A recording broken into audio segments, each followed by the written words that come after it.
Anandam Paramasukhadam Kevalam Jnanamurtim Dvandvatitam Gagana Sadrisham Tattvamasyaadilaksham Ekam Nityam Vimalamachalam Sarvadhi Sakshibhutam Bhavatitam Trigunarahitam Satgurum Tam Namami. Welcome to Nityananda Yoga, where we transcend the limits of conventional practice and dive deep into the source of our being, drawing from the original source of yoga itself. Today, we're embarking on a journey of a simple 308 asanas, the Dvitiya Vinyasa Krama. But it's not just about contorting the body or mastering complex postures. It is about connecting in oneness with the cosmos. Your body will be like wax, moldable and pliable. Today, as we embark on this journey, shed the notion of limitations. Forget the boundaries imposed by your bone and flesh. Instead, recognize yourself as the very source material of the cosmos, the consciousness from where we all come from. With each movement, you will not just be stretching muscles, you will be reaching into the depths of your consciousness. Visualize yourself as a sculptor, crafting your form with intention and precision. Want to grow 4 inches taller by the end of this session? Believe it, for your body is a wax waiting to be molded as per your intention. There is only one enemy towards this that we have built within each one of us, that is the parasites of negativity. Every muscle you have built in the moment of anger, of anxiety, of pain, of incompletion becomes the boundary of your consciousness. Today, we embark on a journey to detoxify ourselves, make us experience our original nature as divine. So as we go through these 12 components, which is so unique to Nityananda Yoga, from the original source, the Vedas and Agamas, remember, you are not bound by limitations. You are the creator of your reality. Embrace your true nature. Let us sculpt our beings into an epitome of strength, flexibility, and bliss. Welcome to a transformative experience like no other, Nityananda Yoga. There are 12 different components that consist Nityananda Yoga. One is the asanas, which we traditionally know of. The various body postures revealed by Paramashiva to align the physical geometry of our body, the physical geography of our body, to the cosmic geometry, the cosmic geography. As Paramashiva says, Sthiram Sukham Asanam, that body posture which is steady, comfortable, because it's in its original nature of Paramashivatva. The second are the pranayamas, the various systematic breathing techniques that Paramashiva has revealed for each one of us, that connect us to the higher dimensions of the cosmos and increase the life energy within us. The fourth are the bandhas, the different internal locks of the body. The third are the mudras, the various hand gestures and body movements to seal that life energy within ourselves. The very word mudra means seals. You will be able to seal the space of oneness within you with Paramashiva. The fourth are the bandhas, the various internal locks of the body to awaken the Kundalini Shakti, our latent potential energy, and make us conducive for the ultimate experience. The fifth are the karanas, the beautiful dance movements of the body, revealed by Paramashiva to put you in the space of ultimate bliss, and which engage all the different parts of your body. The next are the visualizations. As Swamiji says, the intention with which you move your body manifests as your reality. As you hold the visualization within you of the various gods and goddesses of Kailasa, of the various beings of this universe, you manifest the powers of those beings within you. The next are the japas, the various powerful energy vibrations of the cosmos that you will be subtly repeating in your throat center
The next are the pramanas, the chanting of the sacred mantras, the original source scripture of Hinduism that reveal the science of Nityananda Yoga, of yoga, because as Swamiji says, yoga has a source and it is Hinduism. These original verses will manifest the vision Paramashiva had when he created yoga in each and every one of us. There are weights, which is an optional component, helps us to enhance our experience of Nityananda Yoga as revealed from the source scriptures of Hinduism. The next are the mandalas, the cosmic geometrical representation. The Shri Chakra, the Shri Yantra, which is the direct geometrical representation of the cosmos. When you keep that in front of you and gaze at it throughout your Nityananda Yoga, your body will fluidly just align itself to the cosmos. We have the Abharana, the Rudraksha, which we keep on our body, which acts as an energy battery, sucking in, storing the energy that we produce during this Nityananda Yoga and releasing it to us throughout the day to fuel our entire day with consciousness. The last but not the least are the Aushadas, the various sacred herbs that you can apply to, which can be infused with the thought current of Paramashvatva to manifest it within you. With this understanding, let us get right into the practice of Nityananda Yoga, which starts with invoking the presence of Paramashiva himself, the very being of Paramashiva, to witness our Nityananda Yoga today, with the chanting of the Shiva Mula Mantra.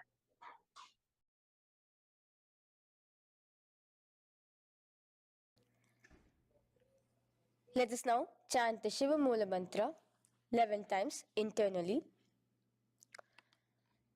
Om Ham Hom Shivaya Namaha.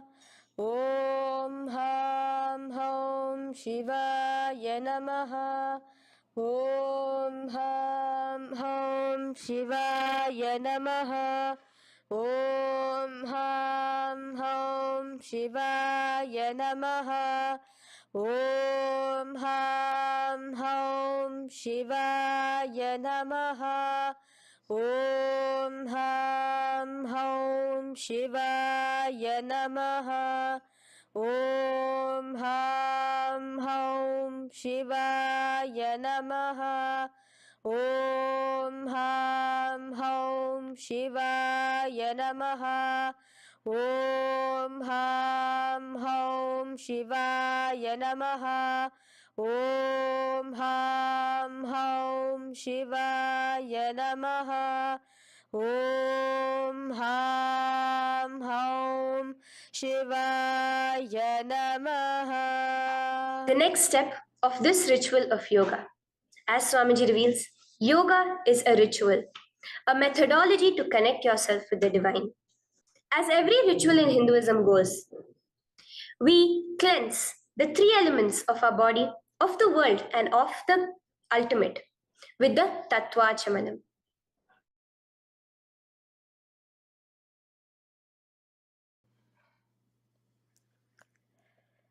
The next is the Tattvachamanam. So now I request all the participants to have the Panchapatram and the Uddharani, the traditional cup and the spoon filled with some fresh water. Now,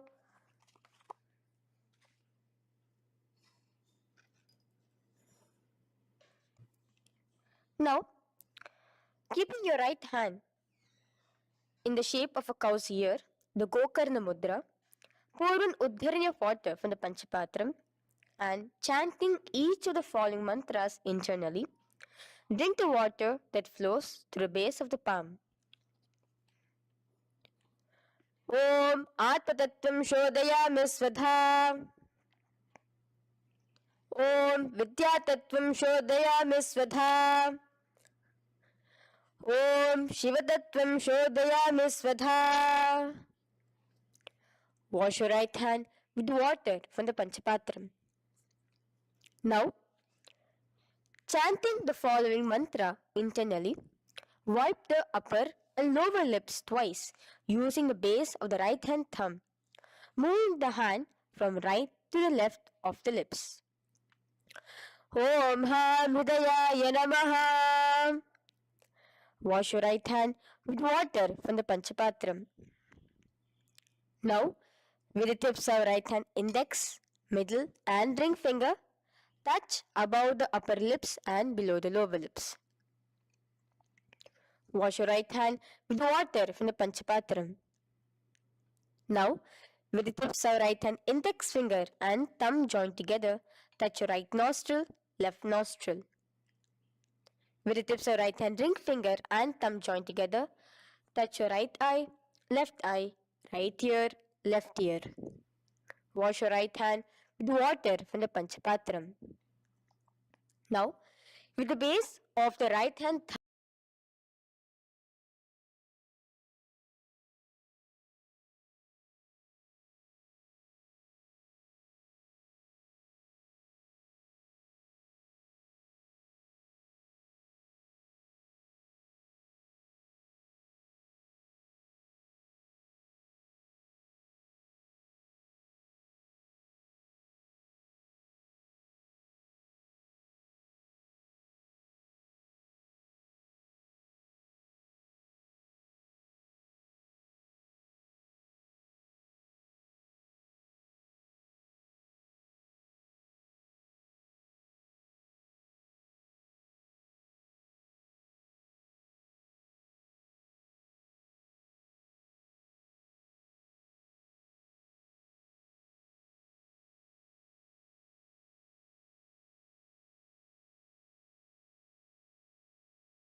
the top of the head, right shoulder, left shoulder, and your heart center. With that, we have the Sankalpa. The Sankalpa, the manifestation of our conscious intention. What is it today each one of us want to manifest through Nityananda Yoga? Hold that in your inner space. Through this conscious intention, which directly happens with the blessings, with the grace of the Supreme Pontiff of Hinduism, Bhagavan Sri Nityananda Paramashivoham, you will just see your intention manifesting as reality.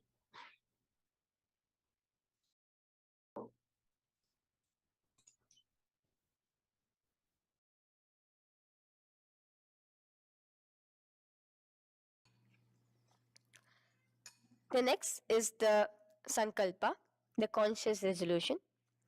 So now I request all participants now to, with your right hand, cover your left palm, which is the Sankalpa Mudra, and keep both the hands on the right thigh. Continue to keep this mudra till the end of the Sankalpa. Om Mamopartha Samasta Duritakshayaddvara Bhagavat Shri Nityananda Paramashiva Prityartham Shri Nityanandeshwari Paramashiva Shakti Sameta Shri Nityanandeshwara Paramashiva Prityartham Cha Shubhe Shobhane Muhurte Adhya Brahmanaha द्वितीय पराधे श्री श्वेतवराह कल्पे वैवस्वतमन्वन्तरे अष्टाविंशतितमे नित्ययुगे प्रथमे पादे जम्बूद्वीपे भारतवर्षे भरतखण्डे मेरोः दक्षिणे पार्श्वे शखाब्दे अस्मिन् वर्तमाने व्यवहारिके प्रभवादीनां षष्ट्याः संवत्सराणां मध्ये शुभनाम संवत्सरे शुभायने शुभऋतौ शुभमासे शुभपक्षे शुभतिथौ शुभवासरयुक्तायां शुभनक्षत्र शुभयोग शुभकरण एवं गुणविशेषण विशिष्टायाम् अस्यां शुभदितौ श्री कैलासोन्नत द्वादशांत श्यामला पीठारूढ़ श्री मीनाक्षी सुंदरेश्वरा भिन्न स्वरूप परशिव पुत्र रत्न कुमार गुरुमन्य तुल्यावतार श्री पार्वती स्तन्यपान लब्ध दिव्य ज्ञान विश्रुत सकल निगमागम सारभूत द्राविड वेद प्रवक्त्रे श्रीमत् परम शिव करुणा समधिगत मुक्तामय चतुरश्रयान गीयमान छत्र चामर श्री चिन्ह काहलादि समस्त बिरदावल्यलंकृत ज्ञान विज्ञान चक्रवर्ती सर्वजन संग सद्यो निर्वाण दीक्षा व्याप वर्ग वर्ष विश्रान जीमूत परमत कलभ केसरी शैव सिद्धांत स्थापनाचार्य श्री राजाधिराज पांड्य महाराज गुरु क्षपन शाक्यादि महांधकार निवारण ज्ञान भानु वीक्षणा नरहार ध्वजोच्छेदन पूर्वक श्रीमद् वृषभध्वज स्थापक शैव समय कर्त्रे सर्वज्ञ पीठारूढ़ श्री जगद्गुरु श्री ज्ञान संबंध देशिक स्वामी वागीश सुंदर माणिक्य वाचक स्वामिनाम अवतार भूत श्री ज्ञान संबंध स्वामी पुनरुद्धृत श्यामला पीत सर्वज्ञ पीत त्रिनवद्युत्तर द्विशततम गुरु महासन्निधान अरुणगिरि योगीश्वर परंपरागत अरुणाचल सर्वज्ञ पीठ गुरु महासन्निधान कैलास परंपरागत कांची कैलास सर्वज्ञ पीठ त्रयस्त्रिंशदुत्तर द्विशततम गुरु महासन्निधान नित्योत्सव नित्य मंगल नित्य कल्याण नित्य रजित कैलास परंपरागत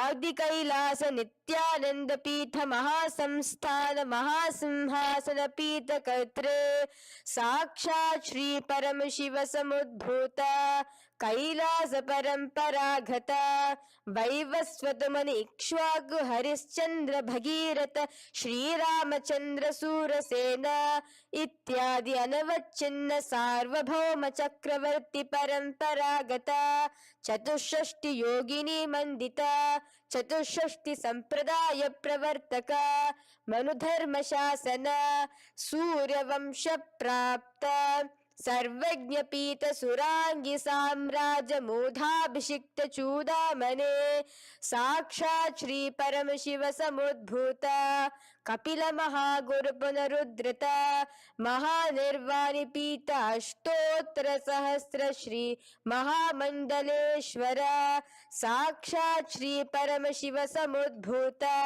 श्री महागणपति समारंभ अनवच्छिन्न पीताधीश्वर गुरु परंपरा प्राप्त अतल पीता अष्टोत्तर सहस्रतम अष्टोत्तर सहस्र श्री अतल पीताधीश्वर धर्म मुक्ति स्वर्गपुर स्वर्ण पीता त्रयोविंश गुरु महासन्निधान कैलास परंपरागत आदिपीठ सर्वज्ञ पीठ जगद्गुरु श्री कैलास पुनरुद्धारक श्री कैलास परमाचार्य श्रीमत् परमहंस परिव्राजकाचार्य वर्य सच्चिदानंद प्रणव स्वरूप श्रोत्रिय ब्रह्मनिष्ठ श्रीमद् जगद्गुरु श्री भगवत श्री नित्यानंद परम शिव श्री ज्ञान संबंध देशिक परमाचार्य स्वामिनां प्रीत्यर्थम तेषां पादारविन्दयोः भक्तिसिद्ध्यर्थं गुरुकृपाकटाक्षसिद्ध्यर्थं क्षेमस्थैर्यवीरविजयायुरारोग्य ऐश्वर्याणाम् अभिवृद्ध्यर्थं धर्मार्थकाममोक्षचतुर्विधफलपुरुषार्थसिद्ध्यर्थं समस्तदुरितोपशान्त्यर्थं समस्तमङ्गलावाप्यर्थं भगवच्छ्री नित्यानन्द परमशिव प्रसादेन सकुटुम्बस्य ज्ञानवैराग्य जीवन्मुक्ति प्राप्त्यर्थं भगवच्छ्री नित्यानन्द परमशिव कृपा कटाक्षेण पूर्ण आरोग्ययुक्त दृढगात्र यौगिक शरीर सिद्ध्यर्थं परमशिव शक्ति आविष्करणार्थं नित्यानंद योगाभ्यासं करिष्ये. Now wash your right hand with water from the Panchapatram. Om apaupasprisya. Now, let's get started with the asanas. Okay? Sit first in a cross-legged position on the ground in Sukhasana. Bring your hands into the Bindu Mudra with your thumbs and index fingers touching each other. Place it on top of your knees. Here we have the Kumbhaka, the pranayama of Samana Kumbhaka. As you inhale and exhale, visualize flames licking up your spine. Do the bandhas, the locks, the Mahamudra bandha, all three of the bandhas, where you are doing the Jalandhara bandha, tucking in your chin to your chest, the Udyana bandha, sucking in your stomach, and the Moola bandha, clenching your perineum. For the first set of asanas, we have the japa Soham, which you'll be repeating in your throat center. As you do Sukhasana, visualize Lord Shiva in your inner space. The next asana is Parvatasana. Now, from the seated position, bring both your feet to the opposite thighs. Clasp your hands together in front of your heart center in the Anjali Mudra and raise it above your head. Keep your hands as straight as you can. Continue the Samana Kumbhaka and the Japa of Soham. Remain with all the three bandhas, the chin to your chest in Jalandhara bandha, the stomach tucked in Udyana bandha, and the clenched perineum in Moola bandha. Here, visualize yourself as Mount Kailash. The next asana is Halipavasana. Now slowly bring your feet together in front of your body as you stretch it out a little further away. Now bring your hands behind your back and clasp the left hand by your right. Lean forward, placing your forehead on the ground as you continue to engage all the three bandhas. Here, gaze at your nose. Visualize Swamiji, the Supreme Pontiff of Hinduism, in your inner space. Now, in a similar position from Halipavasana, just release your hands, slightly get up and bring your hands in front of your body. Place them on the ground, cupping your hands, making a hollow in Nagi Pavasana. Visualize yourself as a snake, gazing at your nose. Continue the japa, the pranayama, and all three bandhas engaged. Now, raise up. This is Kokilasana. Hold your big toes with your index and middle finger in the Prana Mudra. Stretch your legs straight out and upwards. Cross it into Padmasana. Bring it to your opposite thighs. Lean forward and down onto your elbows. Again, tuck your chin into your chest, suck in your stomach, and clench the perineum in the Mahamudra Bandha. Visualize yourself as a bird in Kokilasana. The next is Neti-asana. Now, raise up again. Bring one ankle to the top of the opposite knee. Hold the elbows with your hands. Hold the respective elbows with the opposite hands. Again, engage all the three bandhas and rotate your arms in a circular motion. Keep the spine completely straight and gaze towards your nose. Visualize Swamiji, the Supreme Pontiff of Hinduism, in your inner space. Next is Gajasana. Press your hands onto the ground. You can bring your feet a little back as you raise yourself up, your hips up high. Lower your head and then chest, scooping your body forward again and again. Here, engage the Uddiyana Bandha, where you suck in your stomach along with the Moola Bandha, clenching the perineum. Visualize yourself as an elephant. Gajasana. Now stop the movement slowly. In another dynamic asana, which is Rikshasana, you will start alternatively pressing the heel of one foot onto the ground while lifting the other heel up. Repeat this again and again. The next is Vaishyasana. Now slowly come to a standing position. Stand tall on the tips of just your big toes. Keep your head neck straight line. And bring the middle, index and ring fingers to your heart in the Hridaya Mudra. Continue engaging the Uddiyana Bandha. Visualize Swamiji in your inner space. Here we have a very interesting movement, which is the Karanas, the dance movements. So the first Karana is Urdhva Janu Karana, which literally means the raised knee. So now stand in the Aramandi position, which is your heels touching together, the toes facing outwards, almost at a 45-degree angle. Bend your knees low and keep both your hands at your chest, elbows parallel to the ground. Twist one knee towards the center of your body. Raise it up, back across the body back to the original position. Simultaneously with the leg movement, follow it with your respective hand, up and across the body. Repeat this alternatively on both sides. Now, in Balalingasana, come back to a standing position straight and interlace your fingers from outside in. This is the Sarvavashankari Mudra. Hold on to your knee, pulling it up towards your chest. Pull it tight. Continue to keep your spine straight. Engage all the three bandhas, the Jalandhara Bandha, the Uddiyana Bandha and the Moola Bandha. As you are holding your knee, visualize yourself holding, caressing a baby. Balalingasana.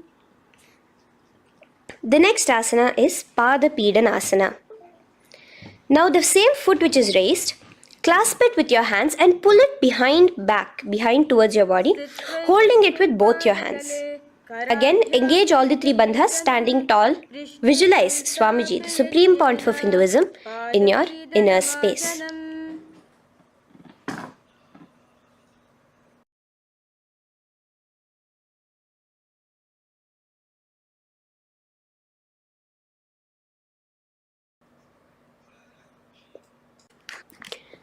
From here, let's enter into Natarajasana. Now, the same foot you're already holding behind your back, twist the same hand of that leg inwards and pull the leg back. Extend the opposite hand forward with the index and thumbs together, again in the Bindu Mudra. Now, pull the foot back and up while leaning forward in Natarajasana. Hold your balance here. Here you will be engaging only the Moola Bandha, visualizing yourself as Lord Nataraja, the Lord of Dance.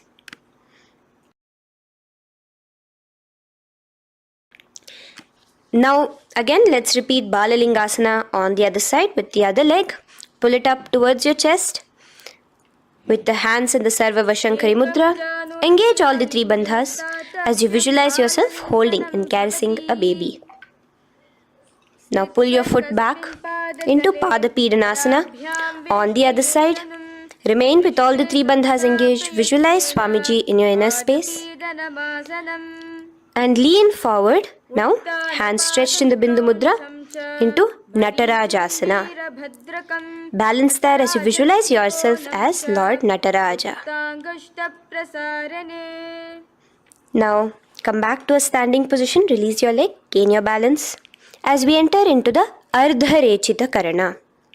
Now again bring yourself to the Aramandi position, heels together, toes pointed outwards and knees bent.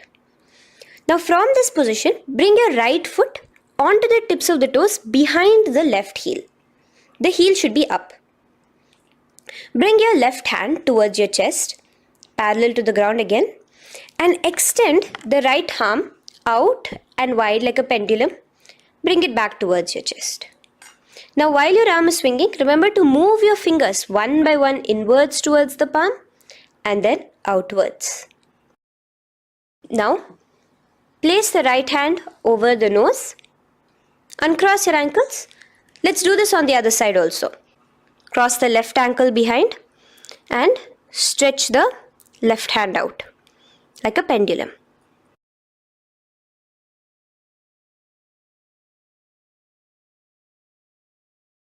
Bring it to your nose. Uncross the ankles. Now let us enter into the skeleton dance. It's a very powerful meditation. It cleanses the muscle memory. Any patterns which are there within your muscle memory can be completely wiped out through this skeleton dance. Just 2 simple steps. Now stand straight. Visualize yourself as a skeleton. You can close your eyes. Just visualize yourself as pure bones. There are no muscles, no veins, no nerves, tissues, organs, nothing. Just bones, a skeleton form. And shake your body intensely. As a skeleton, you are moving yourself wildly, intensely. Just shake it all out. Move your hands, move your legs, your head. Let there be no bone in your body untouched. Just move it. Move wildly, shake. Literally feel yourself throwing all the patterns out of your system with the intensity of your shaking.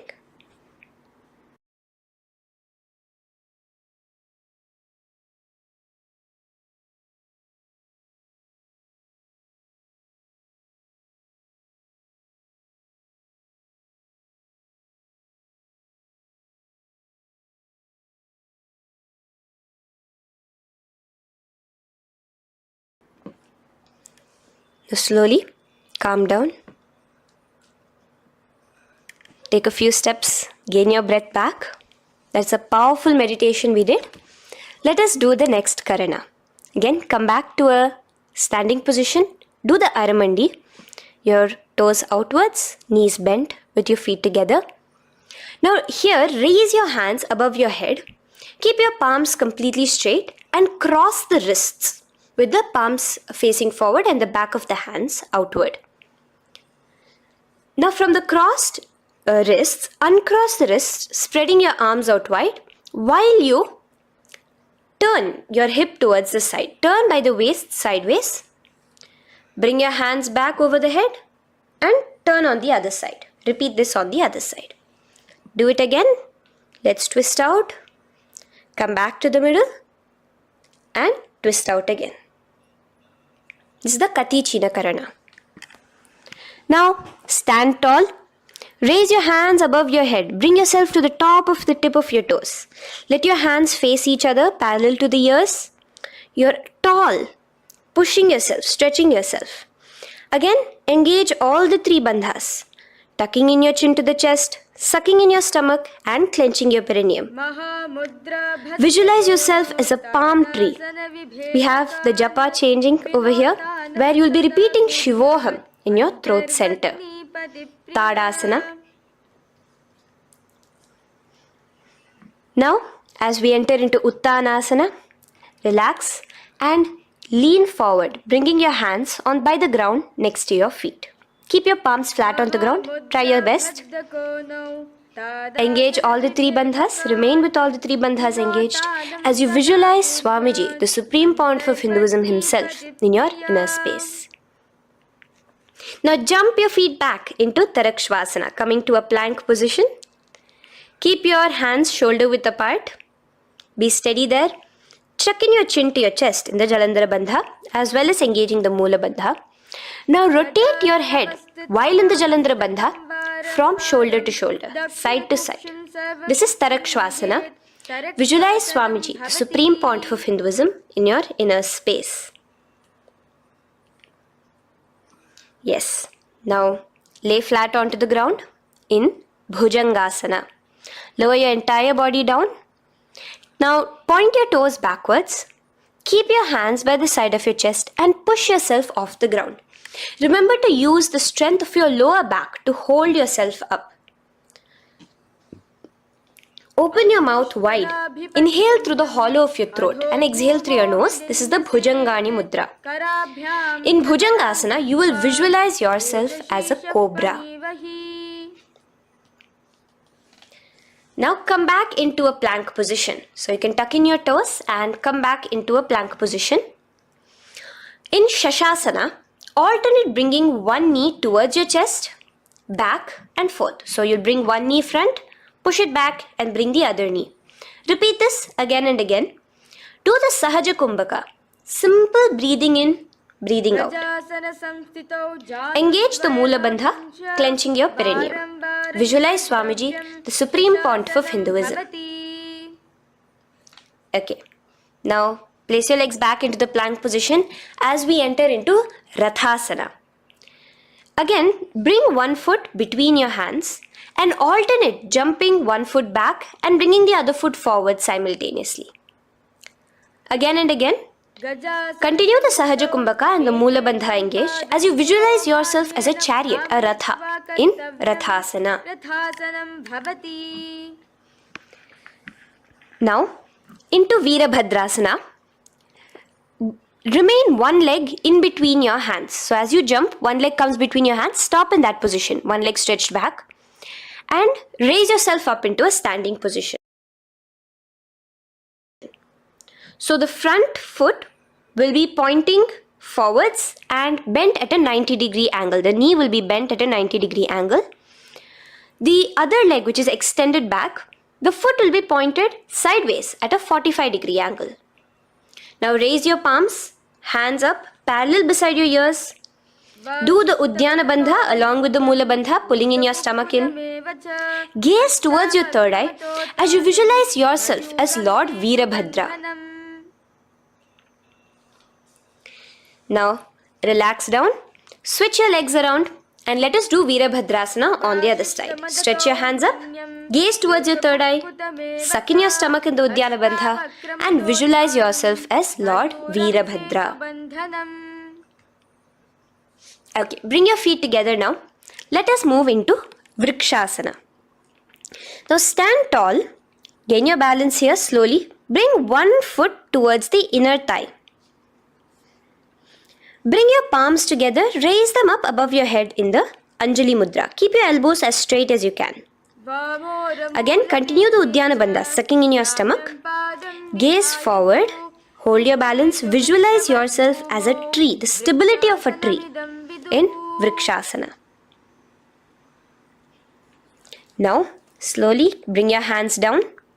Now the foot which is in your inner thigh, bring it towards the opposite, to the root of the opposite thigh. Bring your hands in the Namaskar Mudra in front of your heart center together and visualize yourself here as Lord Garuda, just engaging the Moola Bandha alone here. This is Garudasana. Now let us repeat Vrikshasana on the other side. Slowly put your foot down. Bring the other foot to the inner thigh. Raise your hands above your head. Suck in your stomach in the Uddiyana Bandha and visualize yourself as a tree. Let's repeat Garudasana on the other side. Slowly bring the foot to the opposite thigh and lower your hands to be in front of your heart center. Release the Uddiyana Bandha, just engaging the Moola Bandha, clenching your perineum. Visualize yourself as Lord Garuda, the eagle vehicle of Lord Mahavishnu. Okay, bring both your feet to the ground now and spread them far apart from each other. Now keep one leg toes pointing forward and the other set of toes pointing sideways. Straighten your arms out parallel towards the ground. Bring your front arm down towards the front foot, beside your foot, while the other arm extends towards the sky. Visualize yourself as a triangle in Trikonasana. Now raise up and let's repeat Trikonasana on the other side.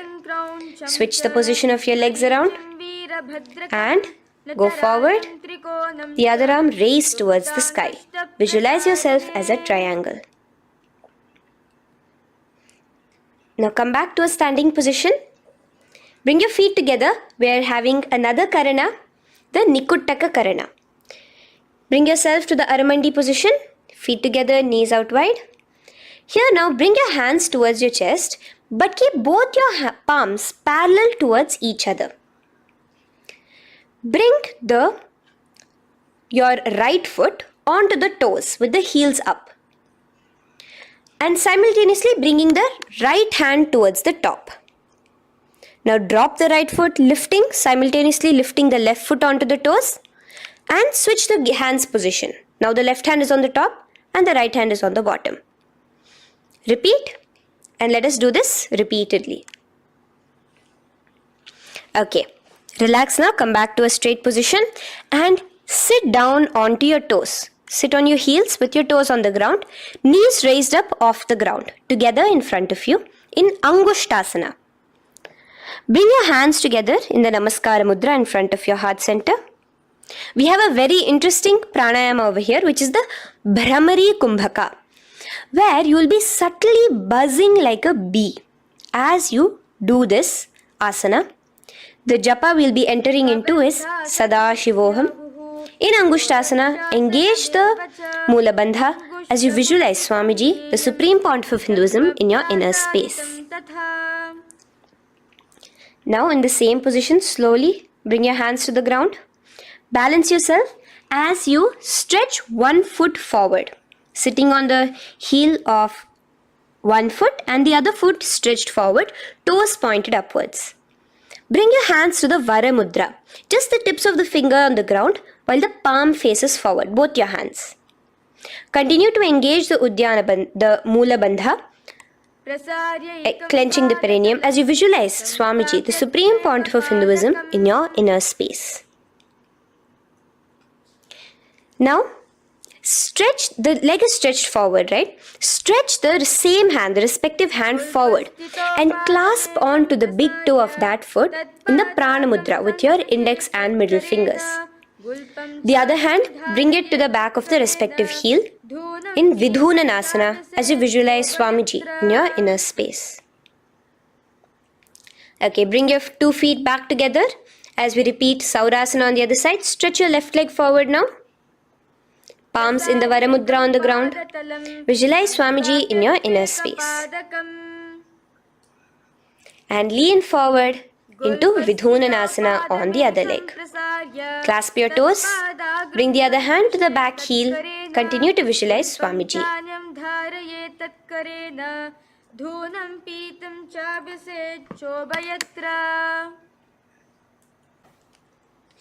Now bring your 2 feet back together as you continue to sit on the heels, getting a nice toe workout here.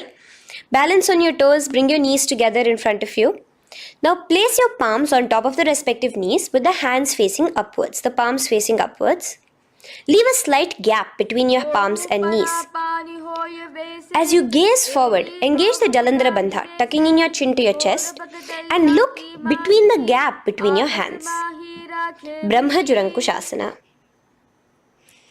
The next is Kapilasana. Now spread your knees wide and place them onto the ground. Keep your hands on the respective knees. Pull your stomach in and up in the Uddiyana Bandha. Gaze towards your nose as you visualize yourself as Mahakapila Muni, the first man that ever started thinking. In the same position, just release that Uddiyana Bandha. Release the lock of the stomach, but continue to clench your perineum in Mula Bandha as you switch your gaze to your third eye. So from your nose, switch your gaze to the third eye. Visualize Swamiji, the Supreme Pontiff of Hinduism, in your inner space. Bhadra Gorakshasana. Next is Suryasana. Now, your toes are tucked. Just lift your knees off the ground, wide apart. Bring your hands together in the Padma Mudra with the little fingers and thumbs joined together. Engage the Uddiyana Bandha, suck in your stomach and raise your hands up tall above your head. Slightly lean back as you look towards the gap between your hands. Visualize Lord Surya in your inner space. Now relax, slowly bring your hands to the ground. Sit on top of your heels, the toes flat. Here, keep your hands on top of your knees and lift your tongue up against the roof of your mouth in the Manduki Mudra. Do the Sahaja Kumbhaka, simple breathing in and out. Engage the Mula Bandha, clenching your perineum. With the Japa Sadashivoham, repeating in your inner space, here you will visualize yourself as a frog in Mandukasana. Your tongue pressed against the upper palate. Is your frog-like tongue catching the nectar of immortality dripping from your Sahasrara Chakra? Gaze towards your third eye in Mandukasana. Now from here itself, moving into Uttana Mandukasana. Just bring your hands to the opposite shoulders, remaining in the same seated position. Continue with the Uddiyana Bandha engaged, gazing at your third eye. The Manduki Mudra, tongue pressed against the top of your palate, visualizing yourself as a frog in Uttana Mandukasana. Slowly bring your hands out from behind your back. Now slightly raise up and cross your ankles behind you. Sit on top of your crossed ankles. Keep your knees wide and your fingers spread on the top of your knees, both your hands.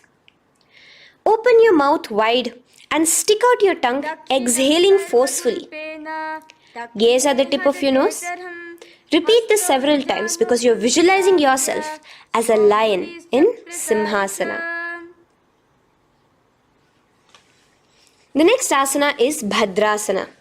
Now you can release yourself and uncross your ankles. Just keep your toes crossed behind you. Again, sit on top of your heels, keeping your knees wide apart. Cross your hands behind your back, hold on to the big toes in the Prana Mudra with your index and middle fingers. Apply the Jalandhara Bandha, tuck in your chin to your chest along with the Mula Bandha, sucking in your perineum. As you gaze towards your nose, here, resume the Brahmari Kumbhaka, buzzing like a bee subtly in your inner space as you visualize Swamiji, the Supreme Pontiff of Hinduism, in your inner space. Now, bring your hands out from behind you. As you bring yourself to a squatting position. Keep your feet flat onto the ground as close together as possible, but your knees opened wide. Bring your body in between your knees, your torso in between your knees, and take your arms in and around your knees towards the back, clasping your fingers, interlacing your fingers behind you in the Parashu Mudra. Gaze towards your nose. Visualize yourself as a crow in Kakabhusandhi Asana. The next asana is Kani Pavasana. Unclasp your hands and place them flat onto the floor. Keep them shoulder width apart for good balance. Now, slowly bring your knees to the back of your arms, above the elbows. Lean your chin forward and down. Keep your gaze steady as you lift your feet off the ground. In Kani Pavasana, visualize Swamiji, the Supreme Pontiff of Hinduism, in your inner space. Now in the same position, slowly lower your head to the ground and stretch your legs up high, forming a tripod between your two hands and your head in Kapali Asana. Gaze at your nose, continue the Brahmari Kumbhaka, continue engaging the Mula Bandha and the Japa of Sadashivoham. Visualize Swamiji in your inner space. The next asana is Parshva Mayurasana. Slowly bring your feet down. Yes, relax. And now squat on your toes with your knees together and twist your body. Place both the hands to one side of your knees. Now bring one of your elbows to the knee and the other of your elbows towards the hip. Lean onto your arms, balance, extending your legs out to the side. Gaze towards your third eye, visualizing yourself as a peacock in Parshva Mayurasana. As you do the pranayama, the Rechaka Kumbhaka, let your exhalations be prolonged and your inhalations be slightly shorter. Now relax, bring your feet to the ground and bring your body to the other side of your knees. As you repeat Parshva Mayurasana on the other side, lean forward, stretch your legs, gaze at your third eye, visualize yourself as a peacock. Now let's do Bhairaganathasana. Now come again to a plank position. Place your hands down, stretch your legs back and bring one foot around your shoulder to be placed in between both your palms. Gaze at your third eye. Just engage the Mula Bandha, clenching your perineum. Here, this is Bhairaganathasana. Visualize yourself as Lord Kala Bhairava. Slowly bring your foot out and bring the other foot in between your palms, remaining in the plank position. Continue to visualize yourself as Lord Kala Bhairava in Bhairaganathasana on the other side. The next asana is Unmukha Pithasana.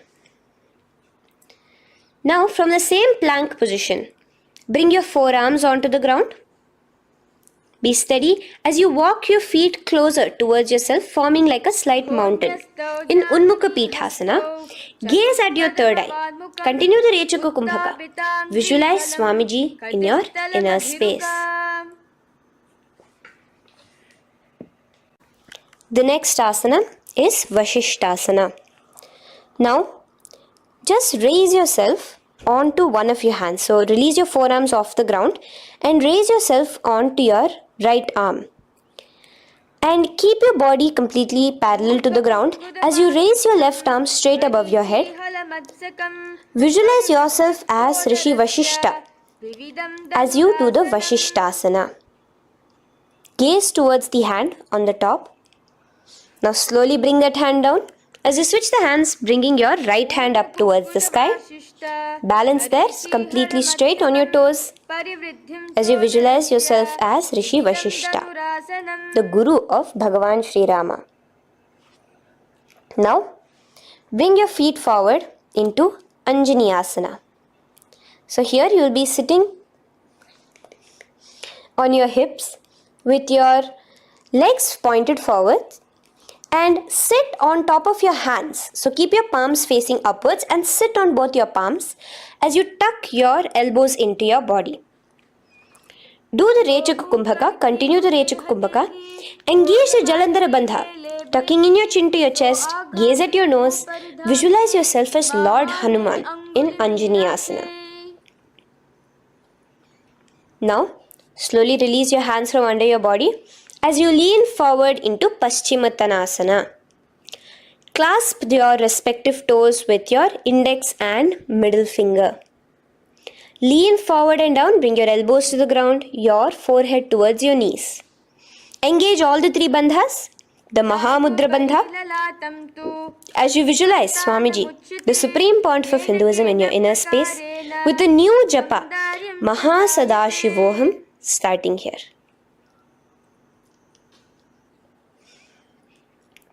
The next is Ugrasana. Now, you can raise up and clasp your hands behind your neck in the Parashamudra. Interlace both your fingers. Lean forward and down, bringing your forehead to your knees and your elbows onto the ground. Again, engage all the three bandhas in the Mahamudra Bandha as you visualize Devi Kali in your inner space in Ugrasana. The next is Marichi Asana. So raise up and keep one leg pointed forward while you bring the other leg towards the groin, the knee pointed upwards. Place the foot flat on the ground. Now lean forward, bring both your hands, wrap your arms around the raised knee, clasping your hands behind the back together. Bring your chest to the thigh with your head towards the knee. Here engage just the Moola Bandha, sucking in your perineum. As you visualize yourself as Rishi Marichi in Marichi Asana. The next asana is Mahamudrasana. Now slowly raise up and the raised knee, let it rest by your side with your leg towards the inner thigh of the opposite leg. Now again reach down. Hold your foot, bring your elbows to the ground, your forehead to your knees. Engage all the three bandhas in the Mahamudra Bandha. Gaze at your nose. Visualize Swamiji himself in your inner space. Raise up. Let's repeat Marichi Asana on the other side. Bring the other foot straight while the other foot comes into the groin. Knee up. Lean forward, clasping your hands behind your back. Visualize yourself as Sage Marichi. Now from here, raise up, engage all the three bandhas as you let your knee fall to the side. Lean forward, clasping the foot. Gaze at your nose. Visualize Swamiji in your inner space in Mahamudrasana on the other side. Now, bring yourself to a seated position. Sit and bring the soles of your feet together. Bend your knees and keep your heels close towards you as possible. While try to touch your knees to the ground. Clasp your feet together with both your hands. Maintain a straight spine. Gaze towards your nose in Bhadrasana 2. Visualize Swamiji, the Supreme Pontiff of Hinduism, in your inner space. The next asana is Gwali Pavasana. Now, keeping your feet together, just bring your hands towards the respective knees. Just lightly place them there. Tuck your chin to your chest in the Jalandhara Bandha, continuing to engage the Moola Bandha, clenching your perineum. As you gaze at your nose, visualize Swamiji, the Supreme Pontiff of Hinduism, in your inner space. Now, push your soles slightly further away from you. The joined feet, push it further away from your body. And lean forward, keeping both your hands, the fingers inside of the feet. Hold the soles of your feet. Lean forward and down. Bring your forehead to the ground. Gaze at your nose. Visualize the Yoni Mandala in your inner space. In Joni Asana. The next is Midiki Pavasana. Raise up. Stretch your arms out wide beside your body as you lean forward, your arms going over your knees. Bring your forehead to your feet. Continue to gaze at your nose. Visualize Swamiji, the Supreme Pontiff of Hinduism, in your inner space.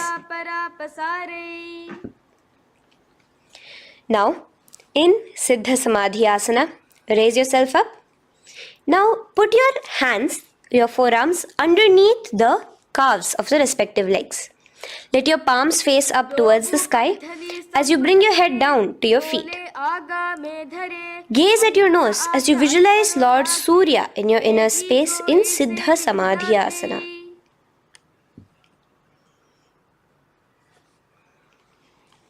The next asana is Chiniki Pavasana. Raise up now. Bring both your feet together in front of you. Bring your feet back close to your body. Now place your hands underneath both the feet and pull your feet open like a book facing towards the sky. Both your feet. Press your elbows onto your thighs near the knees and gaze towards your nose, visualizing Swamiji in your inner space in Chiniki Pavasana. Giving yourself a nice stretch. Now release your feet and bring your hands to the respective knees. Gently push down on your knees, pushing it towards the ground. Suck in your stomach in the Uddiyana Bandha. Gaze at your third eye, visualizing Swamiji in your inner space. This is Charapata Chokasana.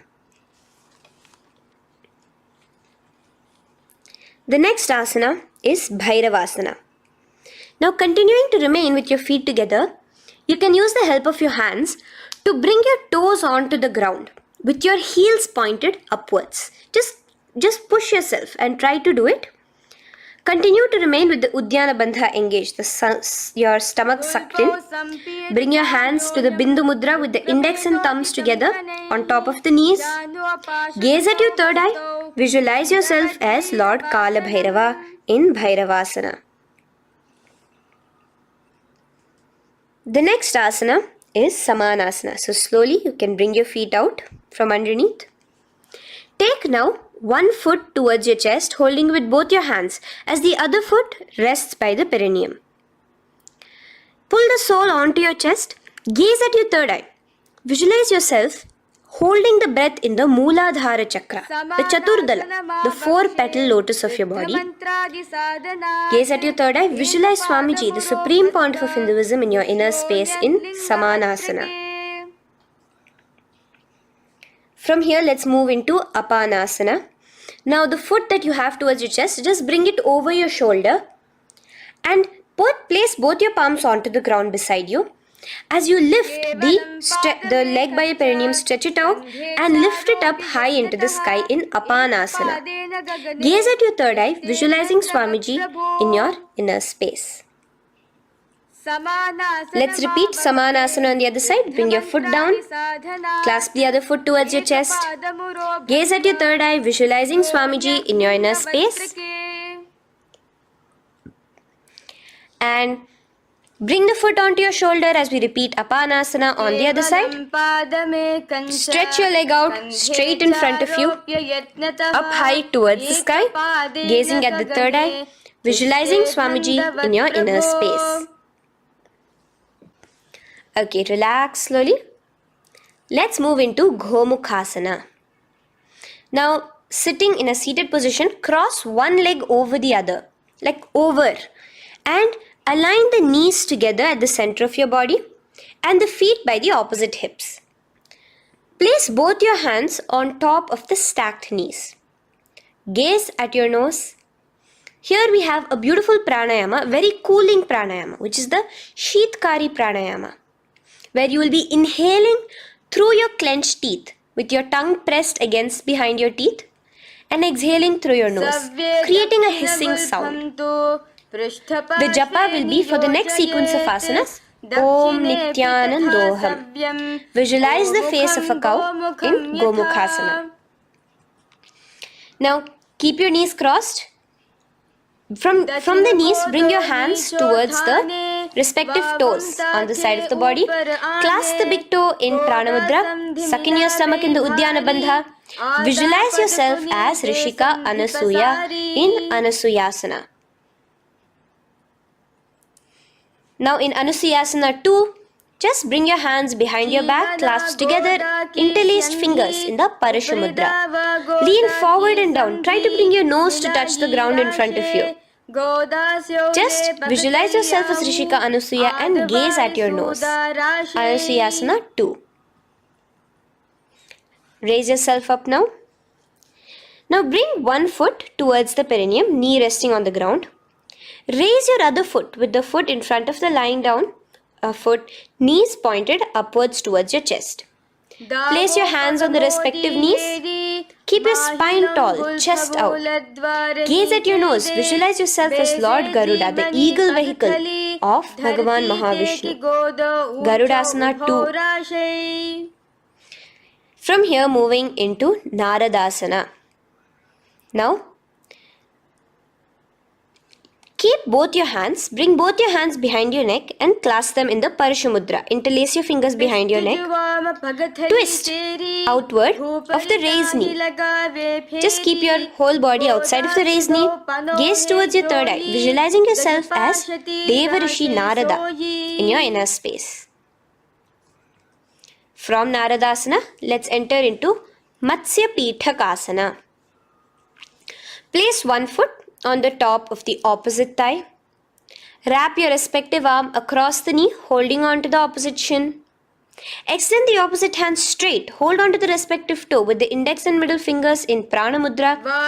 Gaze towards your nose. Visualize Matsyavatara, the fish form of Bhagavan Mahavishnu in your inner space in Matsya Pithakasana.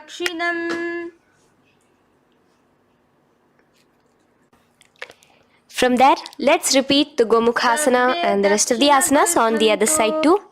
So slowly you can cross your knees over to the other side in Gomukhasana. Keep your hands on the top of your knees. Gaze at your nose as you visualize the face of a cow in Gomukhasana. Continuing into Anusuyasana on the other side, bring your hands to your toes. Suck in your stomach in the Uddiyana Bandha. Gaze at your nose, visualize yourself as Rishika Anasuya. And lean forward, bringing your hands behind your back in Anusuyasana 2. Interlace your fingers in the Parashamudra. Continue to gaze at your nose, visualizing yourself as Rishika Anasuya. As you relax the Uddiyana Bandha, just clenching the Mula Bandha alone. Raise up, bring your feet together in front of you as we enter into Garudasana 2. Place your hands on the respective knees. Stay straight. Visualize yourself as Lord Garuda as you gaze towards your nose. And twist your body out of the raised knee, hands clasped in the Parashamudra behind your neck. Gaze at the third eye, visualizing yourself as Devarishi Narada. And bring the foot to the opposite thigh as we enter into Matsya Pithakasana on the other side. Clasp your toe in Prana Mudra. Gaze at your nose, visualizing Matsya Avatara, the fish avatar of Lord Vishnu in your inner space. Now let's enter into Matsyendrasana. Remaining in the same position with one foot on the opposite thigh, place the other foot on the ground on the far side of the other thigh. Twist. Bring your elbow outside the raised knee. Keep the raised arm by your neck. Turn backwards. Gaze towards your third eye. The other hand straight out. Visualize Matsyendranatha, the great Rishi and master of Hatha Yoga in your inner space. Just switch your hands around. Straighten the hand that was originally bent and bend the other hand towards your neck. As we enter into Kubhasana, visualize yourself as a camel. Continue to gaze at your third eye. Now, straighten out both your hands straight out in the same position. Continue to gaze at your third eye, visualizing Matsyendranatha, the master of Hatha Yoga in your inner space. Now, slowly take your foot off from the thigh. As we enter into Matsyendrasana on the other side, bring the other foot to the thigh. Place the other foot on the far side. Twist, bringing your elbows outside of the raised knee, hands on the head. The other hand stretched out back. Twist, gazing at your third eye. Visualize Matsyendranatha in your inner space. Switch the hands around as we enter into Kubhasana on the other side. Remember to visualize yourself as a camel. Now stretch both your hands out in Matsyendrasana 2 on the other side. Visualize Matsyendranatha in your inner space. Now, with one leg on the thigh, bring the other foot too to the opposite thigh in Padmasana. Place your palms on the respective knees. Engage all the three bandhas in the Mahamudra Bandha, tucking your chin to your chest, sucking in your stomach and clenching your perineum. We have a new pranayama here, which is the Shitali Kumbhaka, where you will continue to inhale through the teeth without creating the hissing sound, and exhale through your nose. A new japa of Om Nityananda Mahasadashivoham starts here. Gaze at your nose in Padmasana, visualizing yourself as Bhagavan Paramashiva. Now, keeping your legs in the same position, just cross your hands over each other, clasping onto the toes with your index and middle fingers in the Prana Mudra. Gaze at your nose, visualize yourself as Devi Parvati, the consort of Lord Paramashiva in Padmasana 2. Now, uncross your hands. Take your hands and insert it into the gap between your thighs and your calves. Put both your hands within and pull it out on the other side. As you balance on your hands, lifting your whole body off the ground, visualize yourself as a rooster in Kukkutasana.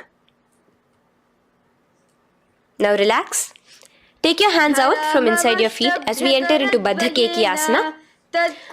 Place your hand onto the ground as you raise up on your knees. Place your palms on the ground, fingers pointing towards the legs. Now keep your elbows together, pressed against your navel. Slowly lean forward, balancing, and extend your knees off the ground, visualizing Swamiji in your inner space. In the same position, stretch your legs out behind you. In Mayurasana, visualize yourself as a peacock. Hold your balance. Relax now. Yes, relax flat onto the ground into Makarasana. Lay down completely flat. Keep your feet pointing outwards, far away from each other. Place your forehead on the mat. Interlace your fingers behind your neck in the Parashumudra. Just relax, visualizing yourself as a crocodile as we go back to the Sahaja Kumbhaka, the simple breathing in, breathing out. Just keep the Moola Bandha alone engaged.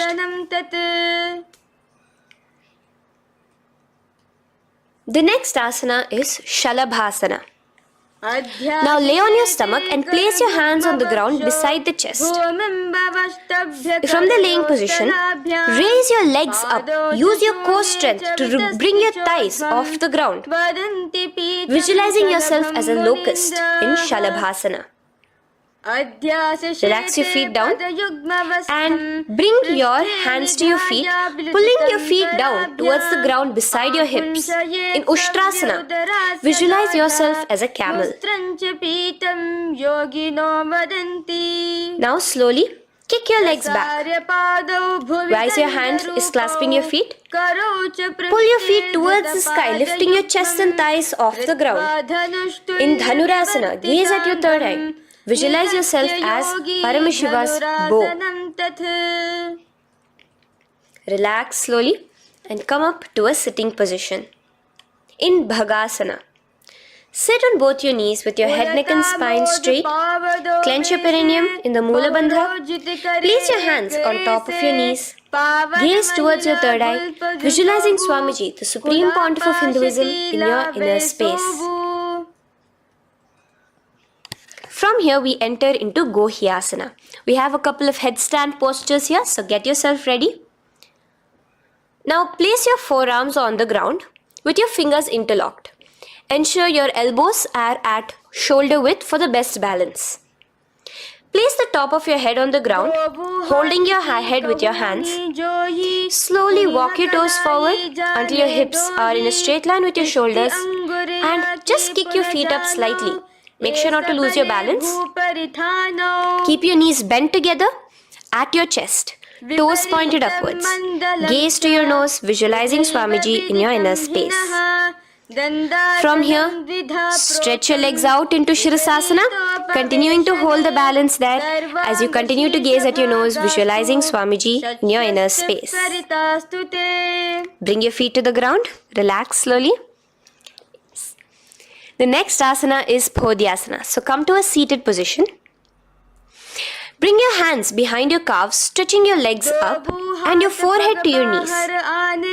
Visualize Swamiji in your inner space. Here we have a new Kumbhaka, which is the Bhastrika Kumbhaka, where you will be exhaling forcefully, making the sound of a bellows. Podhyasana. The japa for this next series is Om Nityananda Paramashivoham, the Mahavakya. Relax yourself. Continuing to remain balanced with your legs up, just bring your hands to the opposite shoulders. In Parighasana, visualize yourself as a mace as you gaze towards your third eye. Now relax. Keep your elbows and palms onto the ground as your legs are raised. Visualize yourself as a boat in Naukasana. Continuing to gaze towards your third eye, remember to continue the Bhastrika Kumbhaka. Forceful exhalation. Now, continuing to keep your balance, just bring your hands to your feet and scoop your hands underneath the heels, pull it towards the chest. Keep your spine upright, gaze towards your nose. Visualize yourself as Lord Rudra in Rudrasana, the most ferocious form of Paramashiva. Now lay on your back, so you can remove your hands from underneath your feet and lay on your back. With your feet flat on the ground, knees pointed upwards. Now place your palms down. Just let your fingers touch the back of your heel. Do not clasp your feet.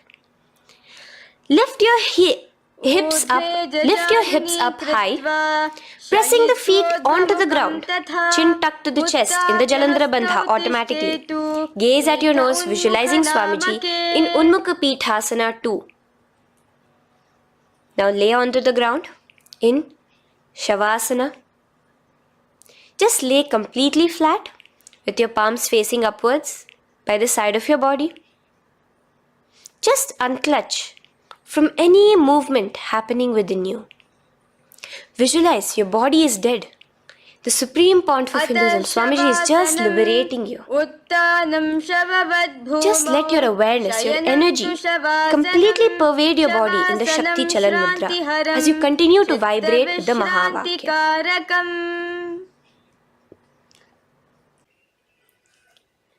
Roll over to one side and come to a seated position. Feel the life entering your body back. In a seated position, let us get continued with the sequence. We have 200 asanas more to go, starting with Yathasanishtasana.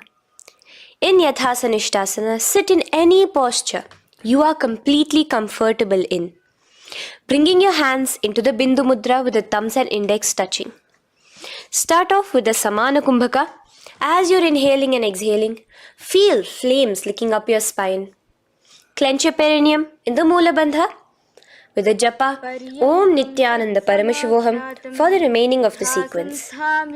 Visualize Swamiji in your inner space. From here, moving into Samasana, where you bring your feet to a cross-legged position.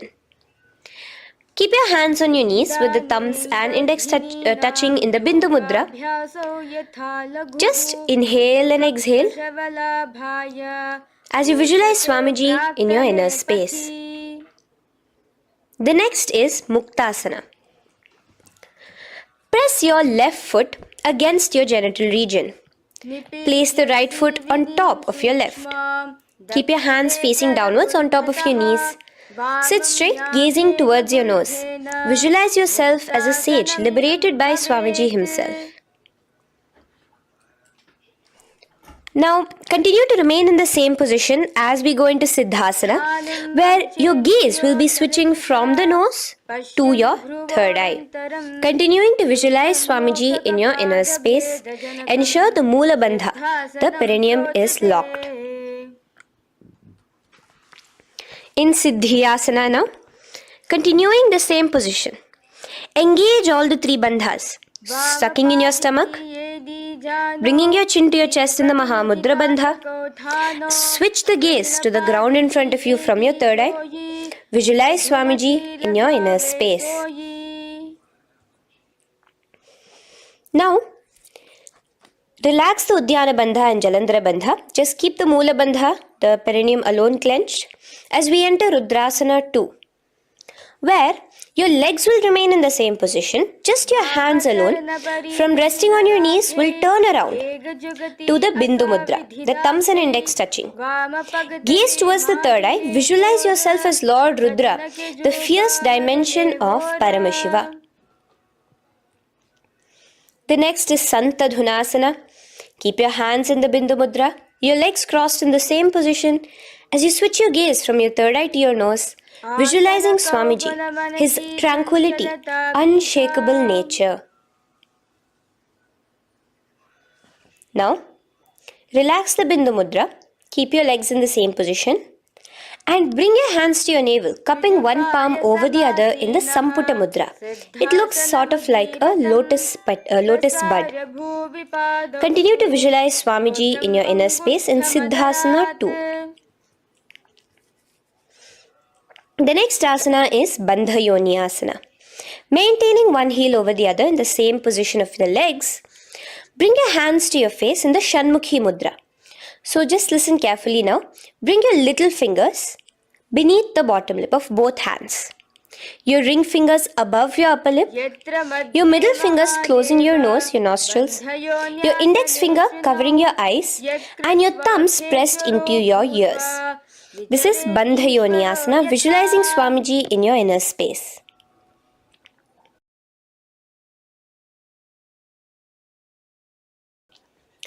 The next asana is Virasana. Now, you can remove your hands from your face and bring one foot onto the opposite thigh, and the other foot underneath the thigh. Keep your hands in the Bindu Mudra, thumb and index fingers together on the top of your knees as you embody the space and state of bravery, Veera, in Virasana. Now, changing the leg position again as we enter into Valmikasana. Keep your left heel on the right side of the generative organ, toes under the thigh. Keep your right foot on top of the left leg, toes by the knee. Again, bring your hands into the Bindu Mudra on top of the knees. Gaze towards your third eye. Visualize Rishi Valmiki, the poet, the first poet and author of Ramayanam. The next asana is Joni Mudrasana. So you're going to remain here as you switch your gaze to your nose, visualizing the Yoni Mandala, a beautiful formation, divine cosmic geometry, representing Devi, Shakti, a symbol of the creative energy of the universe in Joni Mudrasana. In the same position, switch your gaze to your third eye, continuing to visualize the Yoni Mandala in your inner space. Now, let's move into Bhadrasana 3. So bring your feet, the soles of your feet together, uncross them and bring them together in front of your body. Hold it with both your hands, pulling it against you. Push your knees down towards the ground. As you gaze at your nose, suck your stomach in the Udyana Bandha. Visualize Lord Veerabhadra in your inner space. Bhadrasana 3. In the same position, we are entering into Aghorasana, where your left hand will rest on top of the left knee, while your right hand comes towards your face. Now, do the Khechari Mudra, where you are bringing your tongue towards the upper palate, gazing towards your third eye. Now, with your right hand, cover your mouth, close the left nostril with your index finger, inhale through the right nostril. Close both the nostrils, hold your breath and exhale through the left nostril in the Abhyantara Kumbhaka. Repeat this on the other side. Visualize yourself as an Aghori, completely dedicated to Paramashiva in Aghorasana. The next asana is Kaneri Pavasana. So you can distance your feet a little away from your body. As you lean forward, place your elbows onto the soles of your feet and rest your chin on your palms. Gaze at your nose, suck your stomach in Udyana Bandha. Here, continuing with the Rechaka Kumbhaka, where your exhalations are prolonged than your inhalations, visualizing yourself as a female elephant drinking water in Kaneri Pavasana. The next asana is Parasana. So now, come to a seated position, raise yourself up and keep your knees raised. Bring your hands underneath your knees, between your calves and thighs, and clasp them together. Interlace your fingers in the Parashamudra in front of your navel. Lift your feet off the mat.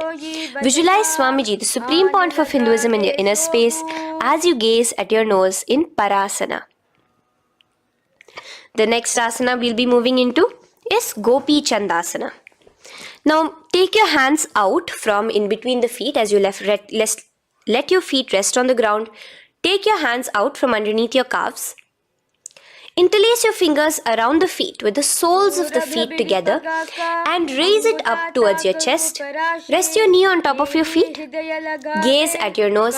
Embody the state and space of a king in Gopi Chandasana. The next asana is Udarasana. So now just quickly release your legs, bring your hands underneath your calves and hold on to your feet again from inside out, both your feet together. Bring your feet up to your chin, resting your chin on top of the interlaced fingers. Bring your feet to your chest, gaze at your nose, visualizing your body, the Supreme Pontiff of Hinduism, free from any defects in Udarasana. Now, in the same position, just lift your legs up towards your head. Let the top of your hands come towards the top of your head, your forehead. And this is Vishishtasana. Visualize yourself excelling in everything in this posture. Now, slowly relax. Keep your hands underneath your shins as you take your hands up to the shoulder, pulling your hand and interlacing your fingers behind your neck. In Bhujasana, visualize yourself as a cobra. The next asana is Kalyanasana. So in the same seated posture, bring your hands around from behind your neck, remove them and put them around your back, interlacing the fingers behind you. Gaze at your nose. Visualize yourself as a beautiful, auspicious goddess in Kalyanasana.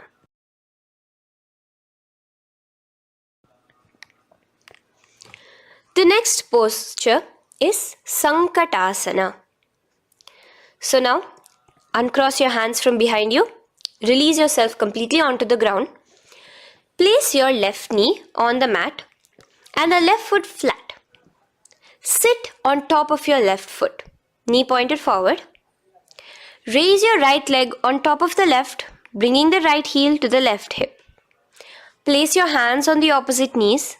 Here, do the Ujjayi Pranayama. As you inhale and exhale, make the sound of an ocean.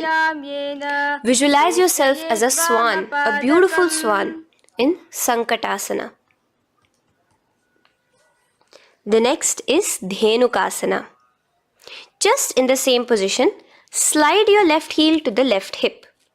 Keep your right knee on top of the left. Place both your hands on your right thigh. Visualize a cow in your inner space as you suck your stomach in the Uddiyana Bandha, Dhenukasana. Now slowly uncross your legs as we move into Matsyendrasana. Place the right foot on the left thigh, the left foot on the right knee. Bring your left hand behind your back, hold the right thigh. Twist a little bit. Place your right hand on your left thigh. Twist your body, gaze towards your third eye, visualizing Swamiji in your inner space. The next asana, Matsyendrasana 2, just untwist your body. As you clasp the respective toes of both your feet with your hands, lean forward and down, bringing your forehead to the ground in front of your feet. Visualize Swamiji, the Supreme Pontiff of Hinduism, in your inner space. Raise up now. Keep your legs in the same position. We have the Guru Asana. Interlace your fingers together and place it over the topmost knee. Suck in your stomach in the Uddiyana Bandha, clench your perineum in the Moola Bandha, tuck your chin to your chest in the Jalandhara Bandha. As you engage all three bandhas, visualize Swamiji in your inner space. Let us now repeat Sankatasana on the other side. So, you can release your hands, your legs as you cross the other leg over. Visualizing yourself as a swan, remember to put your hands on the opposite knees.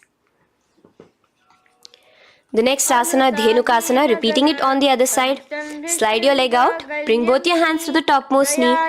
Suck your stomach in the Uddiyana Bandha. Visualize a cow in your inner space. Matsyendrasana again, repeating it on the other side. Bring your legs to the cross-leg position. Twist your body around as you gaze at your third eye, visualizing Swamiji in your inner space. Untwist as we enter into Matsyendrasana 2 on the other side. Hold on to your feet, bring your forehead to the ground, continuing to visualize Swamiji in your inner space. Slowly raise up and let us do Guru Asana on the other side. Engage all the three bandhas in the Mahamudra Bandha. Interlace your fingers, place it on top of your knee. Continue to visualize Swamiji, the Supreme Pontiff of Hinduism, as we do Guru Asana. Now, slowly uncross your feet and place them flat on the ground, knees towards the chest in Pashasana. Keep your hands holding the opposite knees, thighs together, and keep your spine completely erect. Continue the Khechari Mudra, where your tongue is pressed against the roof of your mouth. As you gaze at your third eye, visualize Swamiji in your inner space. Continue the Ujjayi Kumbhaka. As you breathe in and out, make the sound like an ocean. Now in the same position, just bring your chin towards your knees in Bodha Shokasana.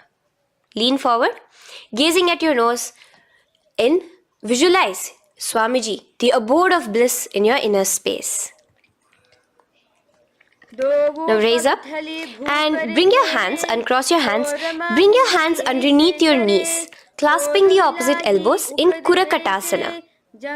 Gaze at your nose, visualizing Swamiji in your inner space. Now, in the same position as Kurakatasana, just cross your ankles into Sumati Asana.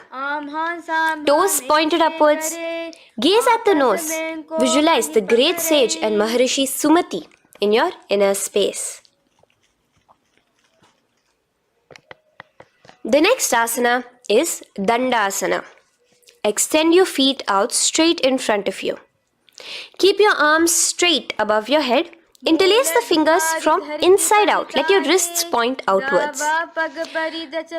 Engage the Mahamudra Bandha, all the three bandhas. As you gaze at your nose in Dandasana, visualize Swamiji in your inner space.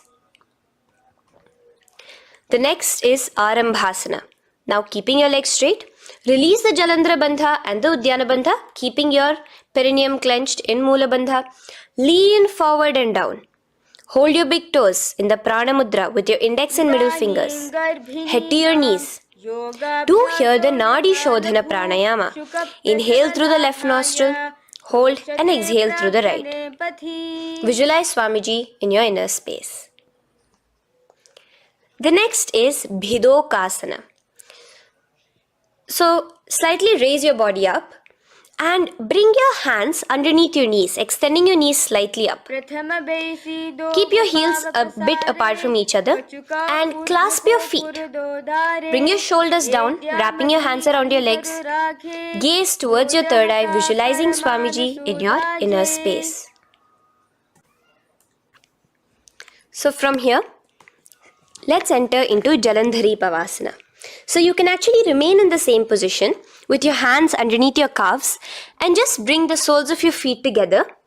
You might want to bring your body closer. Place your head on top of your feet with the palms facing upwards on the ground. Gaze at your nose. Visualize Swamiji in your inner space. Now slowly bring your hands out from underneath and come to a seated position. Stretch your legs out as we enter into Urdhva Paschimottanasana. Here we have a new Kumbhaka, the Pratyahara Kumbhaka, where you will feel your breath coming from your Mooladhara Chakra up to the Brahmarandra above the Sahasrara. This is the Pratyahara Kumbhaka. In Urdhva Paschimottanasana, extend your legs out, lift one foot behind your neck and lean forward and down towards your foot, visualizing Swamiji in your inner space. Now, slowly, keeping your leg behind your neck, lay onto your back as we enter into Anantasana. Hold the foot from the top with the opposite hand. Visualize yourself as infinite, endless, eternal. Gaze at your nose in Anantasana. Just now, in the same position, roll onto your elbow of the hand holding the foot. Gaze at your nose, feeling in complete control like Swamiji in Ankushasana. Slowly remove the leg from behind your neck. Take a moment to stretch, relax. Lay on your back. Bring your knees towards your chest. Bring your hands around, encircling the thighs and the calves with your arms. Roll to the left and right in Drishasana, visualizing Swamiji in your inner space. The next asana is Urdhva Paschimottanasana. On the other side, let us repeat it. Raise up to a sitting position and bring the other foot behind your neck. Lean forward and down, clasping your foot. Repeating Anantasana on the other side, lay on your back, bring the opposite hand to the foot, gaze at your nose, and continuing to gaze at your nose, roll onto the elbow as we repeat Ankushasana on the other side. Now, you can release your foot and try to remain in the same position without removing the leg from behind your neck as you bring the other leg too to cross behind your neck with both your legs behind your head. Laying on your back, bring both your hands to clasp behind your back. Gaze to your nose, visualizing Swamiji in your inner space in Yoga Nidrasana. As we enter into Atmaramasana, in the same position you can uncross your hands from behind your back. Bring it up, continuing to keep it underneath the legs. Just clasp it behind your neck. So you can bring your legs out from behind your neck. Just let your hands interlace behind your neck, gazing to your nose, visualizing the Atma Rama, Bhagavan Mahavishnu within you as your soul blessing you, as you gaze at your nose in Atma Ramasana. Now, you can release your hands and legs. Continue to lay on your back as we enter into Kochikasana. Bring your knees to your chest with the soles facing upwards. Extend your arms sideways as you gaze towards your third eye, visualizing Swamiji in your inner space. Now, from Kochikasana, keep your arms reached out to the sides at shoulder level. As we enter into Jatara Parivritti 1, keep one knee bent, twist it and bring it to the ground on the opposite side with the other leg extended straight. In Jatara Parivritti 2, keep both the knees bent to one side. And in Jatara Parivritti 3, keep both the legs straight to one side. Throughout this, keep your head looking in the opposite direction. And let us repeat this on the other side. You can bring your knees back to your chest. Let your legs out, go to the other side and do Jatara Parivritti 1, 2 and 3. The next asana is Dvipada Pitham. So now from Jatara Parivritti you can bring your feet down, lay on your back with your knees pointed upwards, feet flat on the ground. Extend your hands holding your ankles. And lift your hips up. Engage the Jalandhara Bandha automatically as you raise your hips up. Gaze at your nose, visualizing yourself as a bridge in Dvipada Pitham. Now in Paryankasana, so you can lay back onto the ground and place your feet flat. Bring your arms over your head, placing the hands flat near your shoulders with the fingers pointing towards the feet. Lift your entire body up and off the ground in Paryankasana as you visualize yourself as sturdy as stone furniture. Lay back down slowly as you bring your hands out. Keep your knees to your chest here and your hands on the shoulders as we enter into Svottanasana. Visualize you're laying on your back as a playful dog. Move your hips in the circular motion. Do the Sahaja Kumbhaka. Now let us enter into Viparita Karani. First, bringing your arms out from behind your shoulders. Let your arms be extended by the side of your body.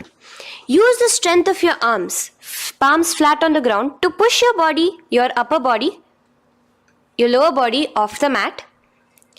And keep your legs straight above you, extended. Move your legs around and around in Viparita Karani. Automatically the Jalandhara Bandha is engaged. Breathing during the Jalandhara Bandha is the Murcha Kumbhaka. Visualize Swamiji in your inner space. The next is Viparita Karani 2. In the same position, just stop the rotational movement of your legs. Visualize Swamiji in your inner space. Now, as we enter into Langalasana, just let your feet from the top rest onto the ground above your head. Interlace your fingers in the Parashu Mudra behind your body. Visualize yourself as a plow in Langalasana, continuing to engage the Jalandhara Bandha. Bhumim karshayet Langalasanam bhavati. Now, in Shaita Paschimottanasana, bring your hands out from behind your body and hold on to the toes above your head. Keep your legs and hands completely straight. Visualize Paramashiva as Shaita Paschimottanasana is one of the 84 different asanas directly revealed by Paramashiva himself. Continue to do the Murcha Kumbhaka, inhaling and exhaling with the Jalandhara Bandha. Clasping your toes now, spread your feet wide apart from each other in Supta Konasana. Visualize Swamiji in your inner space. Bring your feet back together as we enter into Chakrasana. Clasp your ankles, keeping your legs and hands completely straight above your head. Visualize yourself as a chakra, a wheel in Chakorasana. Now slowly rest your back onto the ground. Keep your legs raised up in Supta Prasarita Padangushtasana. Clasp the respective toes in the Prana Mudra with your index and middle fingers and spread your legs out wide apart from each other. Visualizing Swamiji in your inner space, restart to Ujjayi Kumbhaka. where you're inhaling and exhaling, making the sound of an ocean. Bring your feet together in Suptapadangushtasana in the same position, continuing to visualize Swamiji in your inner space.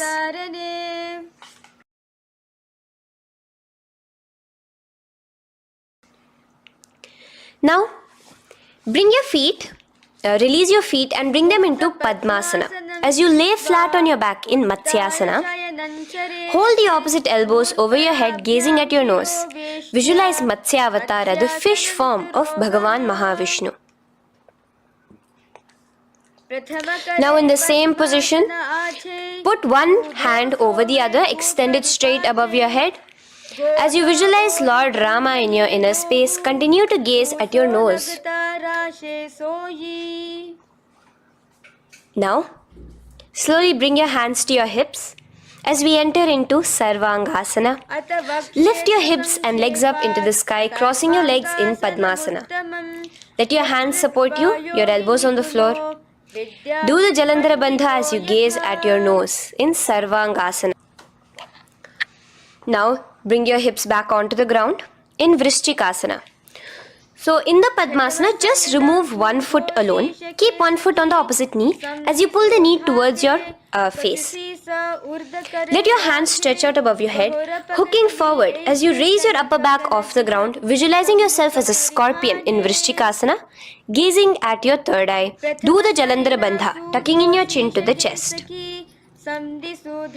Now just switch your legs around as we repeat Vrishchikasana on the other side. Continuing to visualize yourself as a scorpion, gaze at your third eye. The next asana is Vrishapada Kshepasana. So come now to a complete flat position on your mat. Come down to a complete lying down position and interlace your fingers around your neck. Now raise both your feet off the ground. Extend one leg straight and the other knee to the chest in a bicycle motion. Alternate between extending and raising the knee again and again, bringing your opposite elbows to the respective knees. Visualize Swamiji in your inner space. Breathe in and out in the Sahaja.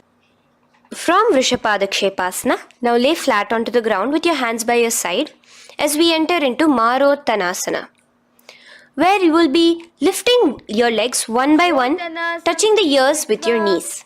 Visualize Swamiji in your inner space. The next asana is Vrikasana. Now what you'll be doing is laying on your back. Bring the soles of your feet flat onto the ground. Stand up completely and lay back down. Visualize yourself as a wolf in Vrikasana.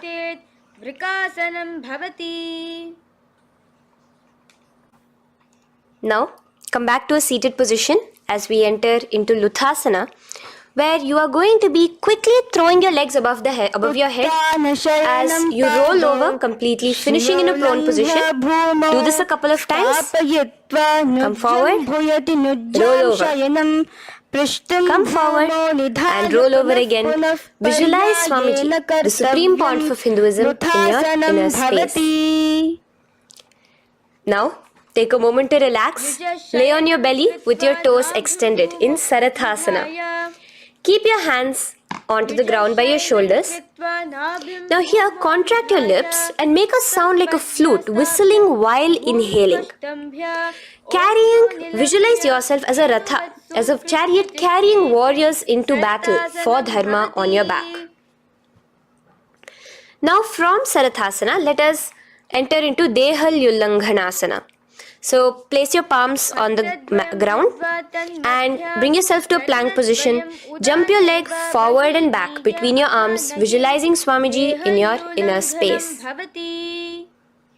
Jump forward now. When your legs are between your hands, stand tall. Holding your toes with your hands, walk back and forth. Visualize yourself as a wise 60-year-old elephant in Jatyasana. Now come to a standing position. The next is a beautiful Karana, the Lolitika Karana. So Keep your knees bent, feet pointing outwards again in the Aramandi position. Bend your elbows, keeping your hands at the chest level. Now swiftly move your arms across the body, bringing it back to the center and tilt your head back. Opening your chest up towards the sky, move your head in all the directions. Now stand back straight as we enter into Sarpasana. So stand erect like a rod with your arms by your side, hands touching the thighs. Visualize Devi, Kundalini, raising up and curling upwards around your body in Sarpasana. The next asana is Ushtrasadanasana. Lean forward and down, standing on top of your palms. Begin to move and walk like a camel, visualizing yourself as a camel. In the same position, continuing to walk around, switch your visualization to visualizing yourself as a horse as you start to walk around like a horse in Ashvasana. Now raise up tall as we enter into Kapotanitakasana. Interlace your fingers behind the back, pulling them down towards your calves. Open up your chest.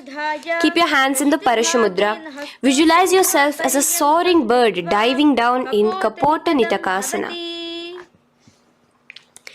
Now, stand tall as we enter into another Karana here, the Tala Pushpaputam Karana.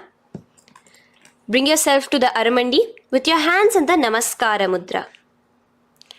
Simultaneously now, open up your palms while raising one heel off the ground, slightly lowering the waist and shoulder of the heel you have raised. Visualize you're offering a bouquet of flowers to Paramashiva as you come back to a standing position and repeat this on the other side. Let's do this a few times, offering flowers to Paramashiva.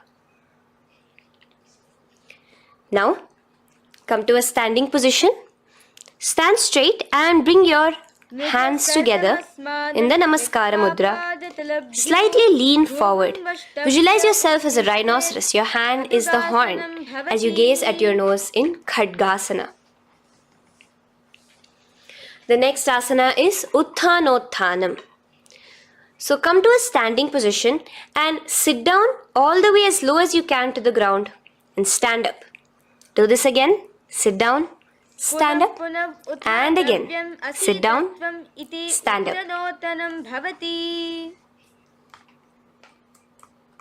As you gaze at your nose throughout this. The next asana is Musalasana. Now come back to a standing position. Raise your hands above your head. Tall as you jump up and down repeatedly. Visualize yourself as a mace. Jump here in Musalasana. The next asana is Uchirshaka.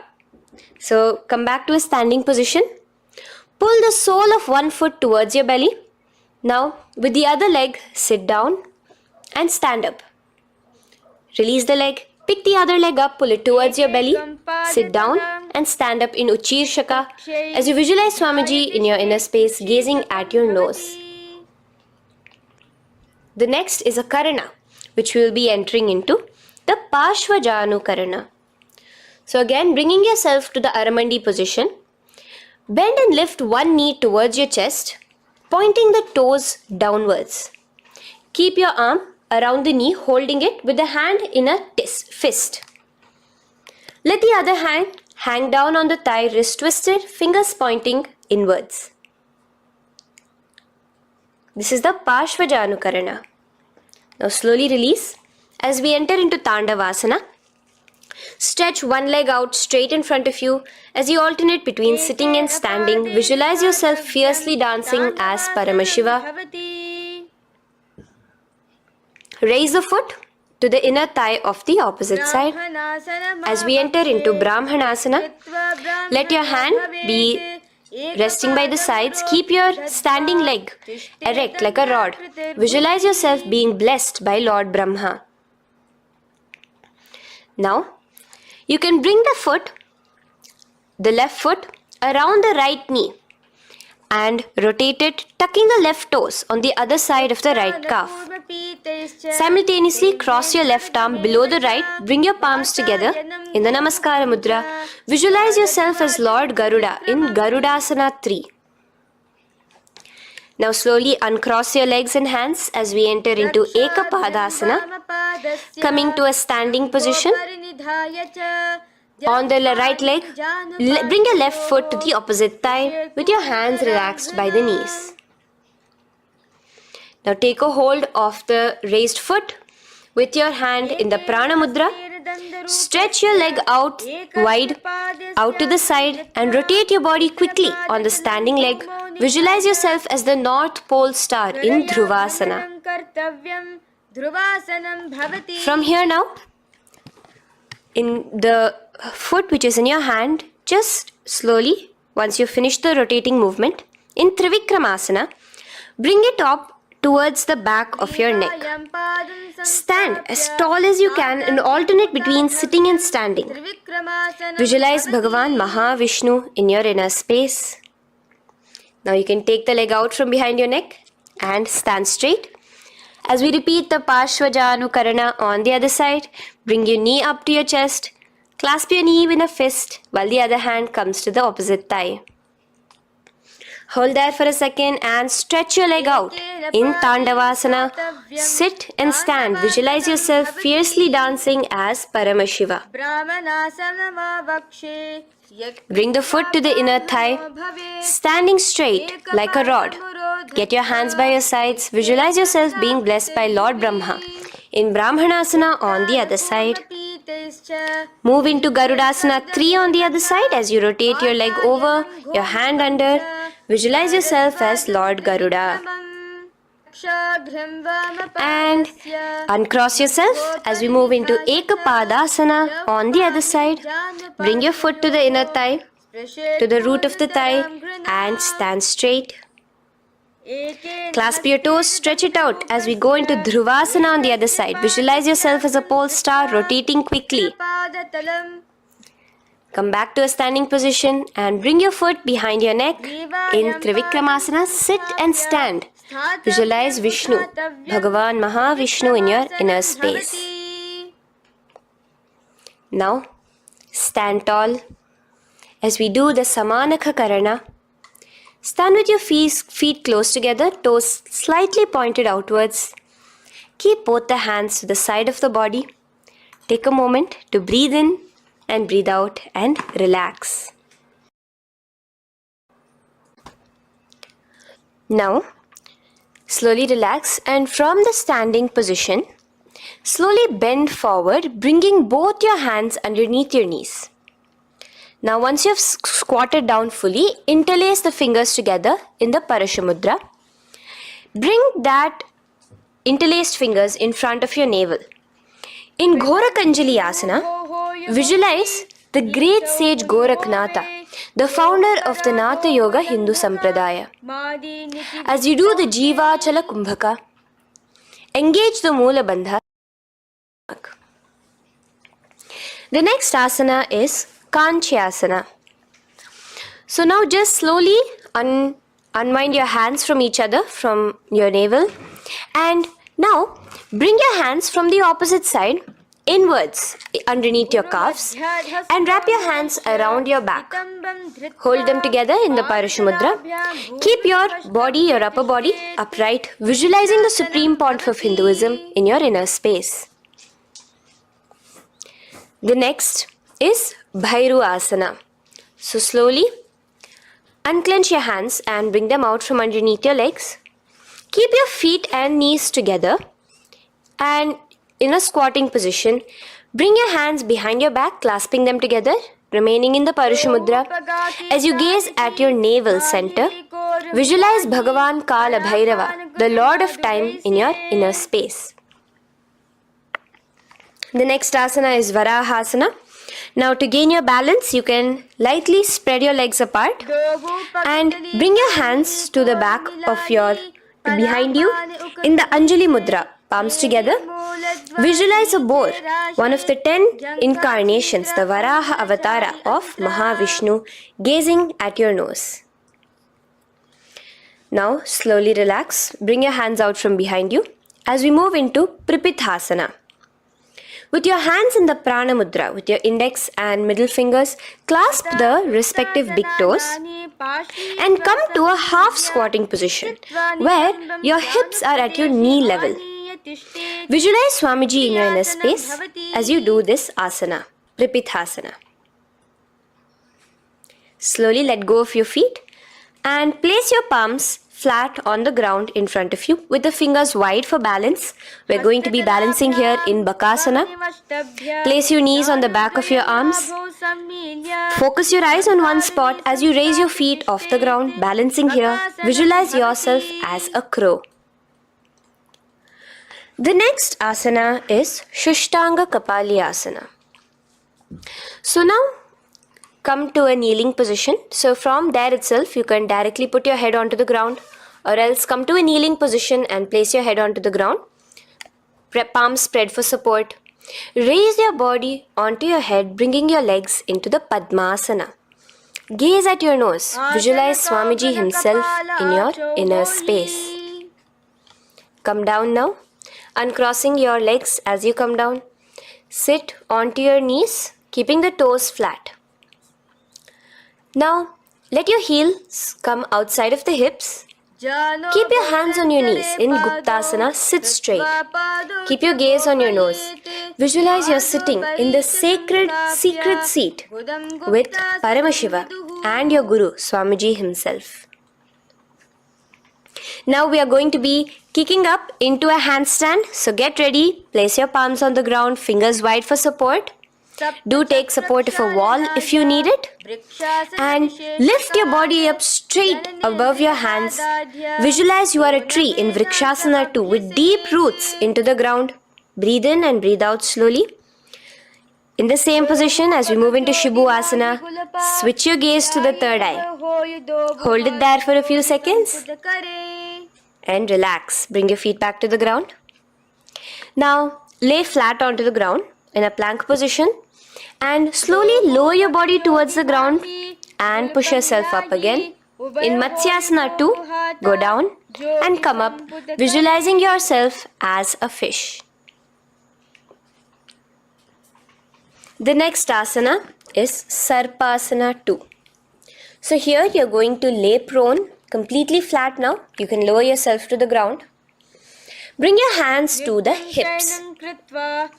Extend your legs together and point your toes backwards. Lift your chest up and move left to right. You're moving like a snake while visualizing yourself as a snake in Sarpasana 2. Relax slowly, bringing your chest back to the ground. Now, keep your feet together, pointing backwards. As you bring your elbows onto the ground, rest your upper body on your elbows. Bring your hands together in the Padma Mudra with your little fingers and thumbs together and rest your chin on your hands. Niralambanasana, where feeling yourself completely supported, knowing that Swamiji is there in your life. Now, slowly relax, place your palms on the ground beside your chest and push yourself up, your hands straight up completely. As you bend your knees, bringing your feet to touch the top of your head. Lean your neck back, touching your head with your tip of your toes. See yourself, visualize yourself as an umbrella, protecting your Guru from the sun's rays in Chatrasana. Slowly relax, you can bring your feet down. As we move into Vajrasana, just push your body back and sit on top of your knees, with the heels flat on the ground. Now stretch your arms in front of you with the palms facing downwards. Place your forehead on the mat. Visualize you are the weapon of Indra, the Vajra, symbolizing indestructibility as you gaze at your nose. As we enter into Meshasana, raise yourself into the same Gajasana position on your hands and legs with your hips pointed upwards. And alternate striking the ground with the opposite hands. Experience yourself, visualize yourself as a powerful ram as you alternate striking the ground in Meshasana. Now stop striking the ground, bring your palms down again. As we move into Ajasana, kick your legs off the ground and lower your forehead to the mat. Let's do it again. Kick your legs off the mat. Lower your forehead to the ground. You are unborn, existing for all of eternity in Ajasana. Now, come to a seated position as we move into Dhanantara Asana. Sit on your heel with your legs together. Pull your toes underneath you as you bring your hands top of the knees. Gaze at your nose, visualize Swamiji in your inner space. Here, do the Ujjayi Pranayama, inhaling and exhaling like an ocean. Dhanantara Asana. From Dhanantara Asana, now interlace your fingers in front of you and then behind you. Stretch your arms towards all the sides, backwards, forwards, giving a massage to the various different joints and muscles in your body. Lean forward, get up again, continuing to visualize Swamiji in your inner space. Relax your hands and now take your respective heels and point them outwards, outside the side of your hips. Keep your hands on your knees, with your thighs and knees resting on the ground, spine straight. Visualize yourself as Lord Garuda in Garudasana 4. You have Mahavishnu and Mahalakshmi on your back as you are flying. The next asana is Ananda Mandirasana. Now you can continue to remain in the same position. You can bring your feet pointing inwards. Use your hands to clasp underneath your ankle. Make sure your knees are spread out wide. Gaze at the third eye. Visualize residing in the blissful space of a temple. You are in a temple in Ananda Mandirasana. Now, as we move into Mandukasana, keep your knees wide and sit on top of your ankles. Your hands underneath your knees. Gaze to your nose. Visualize yourself as a frog. Suck in your stomach in the Uddiyana Bandha and remember to do the Manduki Mudra, your tongue, your frog-like tongue, catching the nectar dripping from the Sahasrara Chakra in Mandukasana 2. Now, as we move into Narasimhasana, tuck your toes in and sit on top of the heels. Place your palms on the ground, spread your fingers wide and spread your knees apart onto the ground too. Gaze towards your nose, stick out your tongue and exhale forcefully, visualizing the Narasimha Avatara, the form of Mahavishnu as a half lion and half man. Now just raise up, bring your hands off the ground. Here we'll be doing a new pranayama, which is the Bhishraka pranayama, as we enter into Bhishrakasana. So continue to keep your knees and feet on the floor. As you bring your hand up to your face, make a hollow of your palms and place it over the mouth. Keep your thumbs under your teeth and close your lips. Gaze to your nose. Inhale through your left nostril, exhaling through the mouth. Gaze at your nose again. Visualize yourself as Devi, presiding over any and all minuscule fears you may have within you. Now moving back into the Ujjayi Pranayama, let us do Makadasana. So you can take your hands off your face and slowly remaining in the same position, bring it to your armpits. Bring your fingers to your armpits. Imitate as if a monkey is scratching. As you gaze to your third eye, visualize yourself as a playful monkey in Makadasana. From Makadasana, let's move into Vajra Sangharasana. So you can slowly lift your knees off the ground, just balancing on your toes, sitting on the heels. Bring your hands behind your back and clasp the opposite elbows.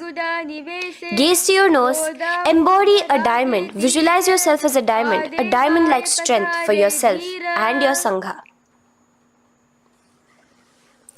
The next asana is Khanjanasana. So now you can uncross your hands, rest on top of the heels with your knees on the ground. Keep the toes down, ankles crossed behind. Place your palms on the mat to your side. Suck your stomach in the Uddiyana Bandha as you gaze at your nose in Khanjanasana. Now, you can uncross your ankles and just sit with your toes flat. Keep your knees wide on the floor. Rest your hands on the knees. Just relax the Uddiyana Bandha, just sucking in your perineum in the Mula Bandha. Gaze at your nose. Visualize yourself as a turtle with a stable body and mind to live for hundreds of years. And without changing anything in your physical posture, just visualize yourself uniting with Swamiji himself in Yogasana. Now, raise up onto your knees, cross your ankles behind your back until the feet are coming towards the opposite knees. Now, bring your hands behind you and hold on to the calves with the fingers inside, the thumbs outside. Gaze at the third eye as you visualize yourself in a space of oneness with Paramashiva himself as Swamiji. Now you can uncross your ankles, come back to us standing on your knees as we enter into Ushtrasana 2. So now, in a kneeling position, bend backward, hold your ankles with your hands. Keep your arms straight. As you push your hips forward and tilt your head backwards, visualize yourself as a camel in Ushtrasana 2. Slowly, in the same position, lower yourself onto your back in Jatyasana 2. As you are lowering yourself, experience yourself as a blooming lotus. Bring your head, the back of your head onto the mat. Gaze to your nose. Now, let's move into Viratasana. So, try your best to do this without the support of your hands, but you can use your hand support if needed as you raise up from Jatyasana and back down. Raise up and go back down as you gaze at your nose. Raise up and go back down. Visualize Swamiji in your inner space. Now from Viratasana, raise your hips up higher, bringing your forearms onto the mat behind you in a short back bend posture. Hold the back of your heels in Kapotasana. Visualize yourself as a beautiful dove, a Kapota, in your inner. As we move on from Kapotasana into Varasana. So stand upright on your knees with the toes tucked. Hold your arms with the opposite hands. Gaze at your nose. This is the boon fulfilling posture. Visualize your boon becoming a reality directly from Paramashiva himself in Varasana. Now, keeping your knees together, toes tucked, just lean forward, bringing your head onto the mat, holding your head with your hands. Visualize yourself as a boar, as the Varaha avatar of Bhagavan Mahavishnu in Varaha Asana 2. Now, just kick your legs off the ground as we enter into Mundasana. Raise yourself up into a headstand posture, visualizing yourself as a lopped tree. Gaze at your nose. Breathe in and out in the Sahaja Kumbhaka. Slowly come down now. Relax. Come to a kneeling posture. Sit on your heels. Bring your head down beside your knees, your elbows adjacent to the knees, your hands holding your head. Exhale through your mouth as you gaze at your nose, visualizing Swamiji in your inner space in Andhasana. Now from here, push yourself off the mat as you come lying prone on your belly. Let your arms be extended straight out and together lift your thighs, arms and chest off the ground, stretching your body, balancing there. Visualize yourself as a locust in Viparita Shalabhasana. The next asana is Kapalasana. So slowly lower yourself back to the ground. Now laying on your belly, bring your arms to your side, palms downwards. Keep your forehead on the ground and your chest on the mat. Only lift your legs up into the air. Only your legs are lifting up. Visualize yourself as a skull. You are a mind with purified thoughts, a strong will to attain enlightenment in Kapalasana. The next asana is Akasha Kapotasana. So now, in the same position as you are, let your arms be straight out behind you. As you kick your legs up and over your head, bring your feet slowly to the mat in front of you. Push yourself, balance there. Visualize yourself as a free and open flying dove in Akasha Kapotasana. Bring your legs back out as you lay flat on the mat. Now push yourself onto your knees. Place your forearms on the ground and your chest down such that your navel is touching your knees. Be sturdy, visualizing yourself as a sparrow in Chatakasana. The next asana is Vrishchikasana 2. So your forearms are on the ground. Now slowly raise to your toes and kick your legs off the mat. Slowly lowering your legs to your head. Visualize yourself as a scorpion as you balance in Vrishchikasana 2. Slowly release yourself, coming back to the ground. As we enter into Vrishasana, sit down on top of your right heel and let your left foot remain outside of the hip, the ankle to the side. Place your hands on the mat, visualizing yourself as a bull in Vrishasana. Now, bring both your knees underneath you, sit on both your heels, cross your left leg over top of the right lightly and in Lolasana, push yourself off the ground. Your knees are off the ground, you're just balancing on your hand above the mat. Visualize Swamiji in your inner space. Lower down now. Bring the left foot now outside. Bring the right foot out and sit on your left heel now. As we do Vrishasana on the other side, visualize yourself as a bull. From here, let us get into a very powerful asana, Balagunasana. So, place your left toes on the ground, sit on the heel of your left foot. Place the right foot flat with the knees raised towards your chest. Maintain your palms on the respective knees. Be upright. Visualize Balagunahai, one of the 84 siddhas in your inner space in Balagunasana. Now come to a squatting position. Let your feet be flat as you bring your elbows under your thighs and calves, wrapping it around your shins. Hold on to your ankles from the outside in Grahasana, visualizing yourself as an entire planet. Now, you can unwrap yourself as you sit on top of the opposite heel in Balagunasana on the other side. Maintain your palms on the respective knees. Visualize Balagunahai, one of the 84 siddhas in your inner space. Now, sit upon both the toes with the heels up and knees off the mat, knees pointing forward. Now, keep your hands downwards on the respective knees. Keep your spine upright as you visualize Swamiji in your inner space in Utkatasana. The next asana is Vajra Sangharasana. Just spread your knees out wide in Utkatasana. Spread your knees out wide. Clasp the elbows behind your back. Visualize Swamiji in your inner space in Vajra Sangharasana 2. The next asana is Anilasana. Now, sit with your feet hip width apart. Bring your hands under the soles of your feet from inside. Your palms facing downwards. Step onto your hands.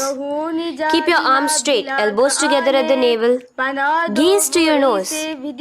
Visualize yourself able to consume and live off of air alone in Anilasana. The next is Padukasana. So from Anilasana, you can release your hands. Place the back of your hands on the mat with your fingers facing upwards. With your fingers facing towards your body, palms upwards. Step your feet on top of your hands and wrap your hands around your feet like a shoe. Walk around. Visualize you're wearing padukas, walking across the length and breadth of the world in Padukasana. Now bring your palms onto the ground. Stop moving around as we move into Kukutodana. Kick your feet up into the air and let them fall back down. Let's go up again and come down. Kick up and go down. Visualize yourself as a rooster in Kukkutodana. The next is Viparita Nrityasana. So as you're kicking yourself up, you can go up into a complete handstand posture, which is Viparita Nrityasana. Do take support if needed. And move around on your two hands as if you are dancing in Viparita Nrityasana. Slowly come back down to a standing position. Lean forward and let your feet be slightly apart from each other. Bring one palm down on the mat with the arms straight. Bring the opposite hand to your head and be stable in Kunjarasana. Now just put that hand down as you bring the other hand to your head, repeating Kunjarasana on the other side. Be stable here. Now you can squat back down onto the ground. Keep your feet flat. Hold your respective ankles and lift your feet off the ground in Kadamba Asana. Visualize yourself as a Kadamba tree, a pious tree that promotes a long life. The next asana is Pavana Muktasana. Now sit back down onto the ground. Bring your knees towards your chest. Let your hands wrap around your knees. Hold it close to your body. Visualize all the excess vata, air, just balancing and releasing in your system in Pavana Muktasana. Now, let us move into Chakorasana. So first stretch your legs out in front of you. Bring one leg behind your head. Now place both hands on the ground and lift your body off the ground while lifting the other leg too, up straight. Visualize yourself as a powerful source of energy. Gaze at your third eye in Chakorasana. Slowly relax back down. Now hold your left toes with the left hand, index and middle fingers.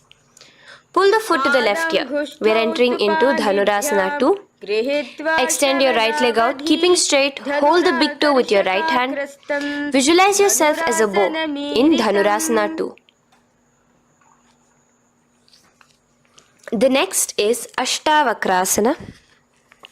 So lift your left leg over top of the left shoulder. After releasing your hands, bring the right foot across and hook it on top of the left foot. Lean forward and down. Keep your palms onto the ground. Extend your legs out to the left. Lift your head up and chest. You're completely balancing only on your hands as you visualize yourself as a flying crane in Ashtavakrasana. Now slowly relax down. From here, bring your right foot to the left thigh and your left foot flat onto the ground. Knees raised up. Have your left shoulder underneath the respective leg and place your hands flat on the ground. Gaze towards your third eye. Visualize you are immortal, able to exist solely from prana alone in Pranasana. From here, moving into Parshva Matsyendrasana. Place your right foot at the root of the left thigh. Then the left leg by the side of the right knee. Hold the left leg by the right hand. Twist your body out. Remain steady here, gazing at the third eye. Visualize Matsyendranatha, the great Rishi, Yogi, master of Hatha Yoga, in your inner space. Now slowly unwind yourself. As we repeat Chakorasana on the other side, lift the other leg behind your head. Place both your hands on the ground and keep your entire body off the ground straight up. Gaze at your third eye, visualizing yourself as a powerful source of energy. Now relax back onto the ground. Let's repeat Dhanurasana 2 on the other side. Clasp your respective hands with the feet.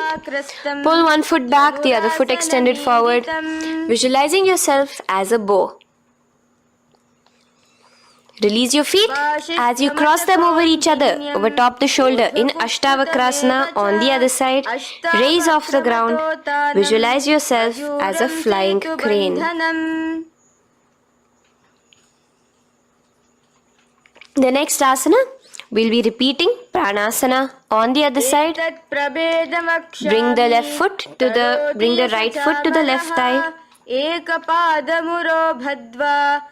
Bring your hands onto the ground with the knee raised.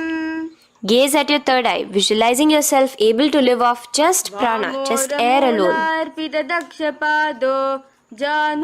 And relax as we do Parshva on the other side.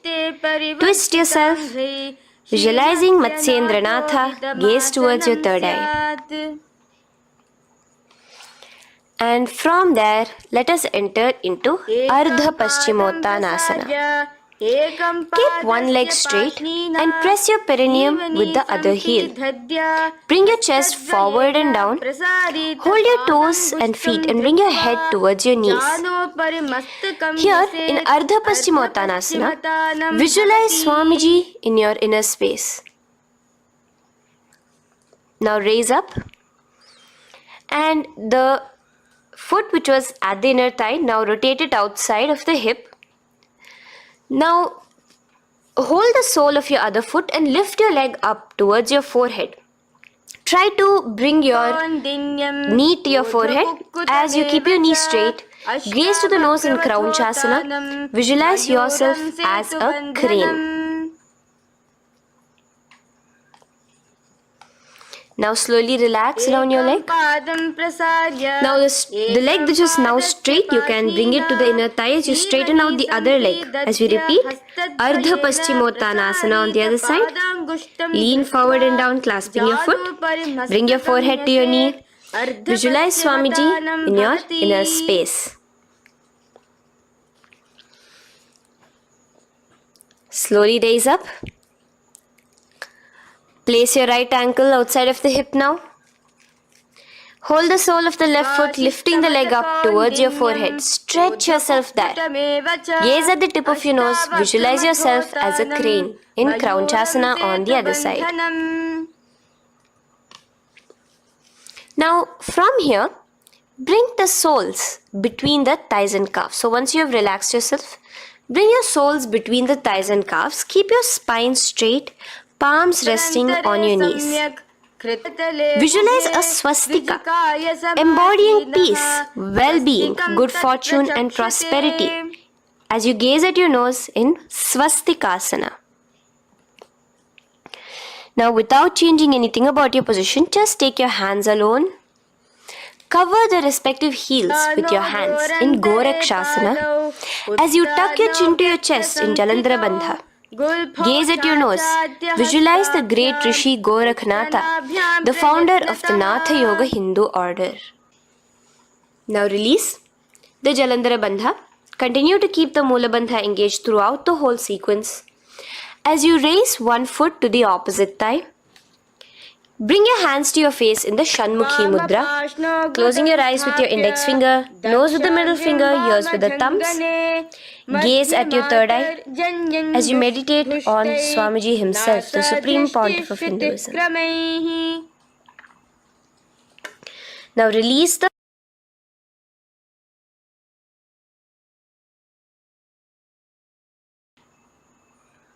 Shanmukhi Mudra. And in Yogasana 2, bring your legs into the Padmasana position over the opposite thighs. Keep your hands flat onto the ground beside your knees with the palms facing upwards. Sit straight, gaze at your nose. Here we'll be starting the Kaka Chanchu Kumbhaka, where your inhalation will be through your tongue wrapped like a pipe, and your exhalation will be through your nose. From Yogasana 2, now keeping your palms beside your body, just switch them around to be flat on the ground and push your entire body off the ground, balancing. Visualize yourself as a rooster in Urdhva Kukkutasana. Now relax down, come back to a seated position on the floor, keeping your legs in Padmasana. Insert your hands through your knees and place them on the mat. Remember, do not lift your body up, just stay seated down there. In Siddha Harituliyasana, gaze to your nose, visualize Swamiji himself in your inner space. From there, let's enter into Hamsasana, where you will actually be pushing yourself off the ground. Lift your thighs up high above your shoulder, above your elbows as much as possible. Gaze to your nose, visualizing yourself as an elegant swan in Hamsasana.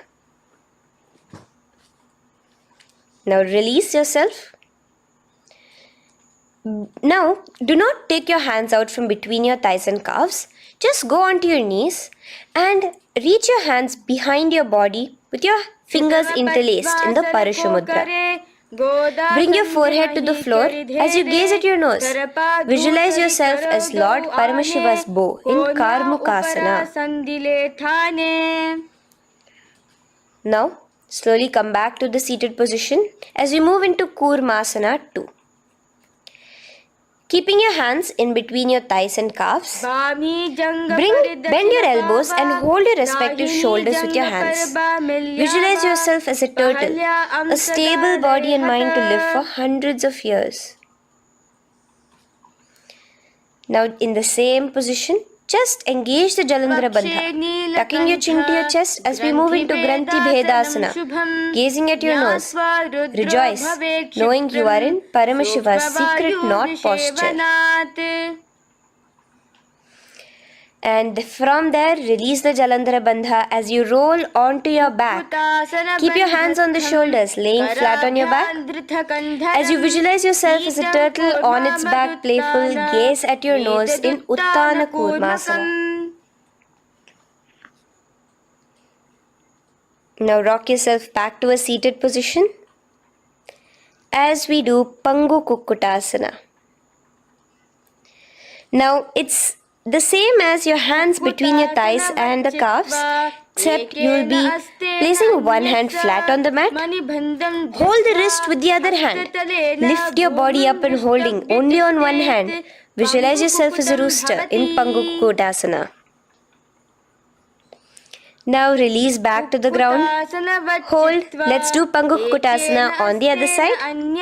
Place the other palm flat and bring the other hand holding the wrist. Push yourself off the ground. Visualize yourself as a rooster. Continue the Kakachanchu Kumbhaka, sucking in your breath through your curled tongue and exhaling through your nose. As you slowly extricate your hands from between your thighs and calves, let's do Girdharasana here.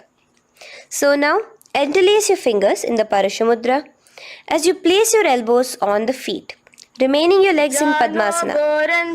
Lean forward and down, resting your chin on your knuckles. Place your thumbs to your throat in Girdharasana. Visualize Swamiji in your inner space. From there now, sit straight into Padmasana 3. So with your legs in Padmasana, bring one hand over the other near your navel center. Engage all the three bandhas, suck in your stomach, clench your perineum, tuck your chin to your chest and gaze at your nose in Padmasana 3. Slowly now, as we move into Padmasana 4, bring your hands to the respective knees. Release the Jalandhara Bandha and release the Uddiyana Bandha, just engaging the Mula Bandha alone. Visualize Paramashiva in your inner space as you gaze at your nose in Padmasana 4. Now we'll be entering into Karmukasana 2. So in the Padmasana position, hook your right hand index and middle finger in the Prana Mudra around the toe. Pull it back while your left hand rests on the knee. Now, as you visualize yourself as Paramashiva's bow, just release your right foot, bring your left hand to the left toe, right toe, and let your right hand be on the right knee. Now from here, let's do Karmukasana 3. So you can release your toes, cross your hands behind your back, continue to keep your legs in Padmasana, and with your respective hands, cross behind your back. Hold on to the toes in the Prana Mudra. Engage all the three bandhas, suck in your stomach, clench your perineum, tuck your chin to your chest, Visualize yourself as Paramashiva's bow in Karmukasana 3. Slowly relax the bandhas. Just keeping the Moola Bandha. Continue to hold on to your toes. Release the Udyana Bandha and the Jalandhara Bandha. Switch your gaze to the third eye. Visualize you are Paramashiva's third eye itself. Anything you come across, you just rejuvenate it, destroy it in Dridhasana. Now, try to keep your hands at the toes. If not, just keep your hands crossed behind you. As you lean onto your back in Padmasana, where you are entering into the Nagrasana position. Lay flat onto the back, visualizing yourself as a snake, gaze at your nose. In Nagrasana, do the Sahaja Kumbhaka, simple breathing, inhaling and exhaling.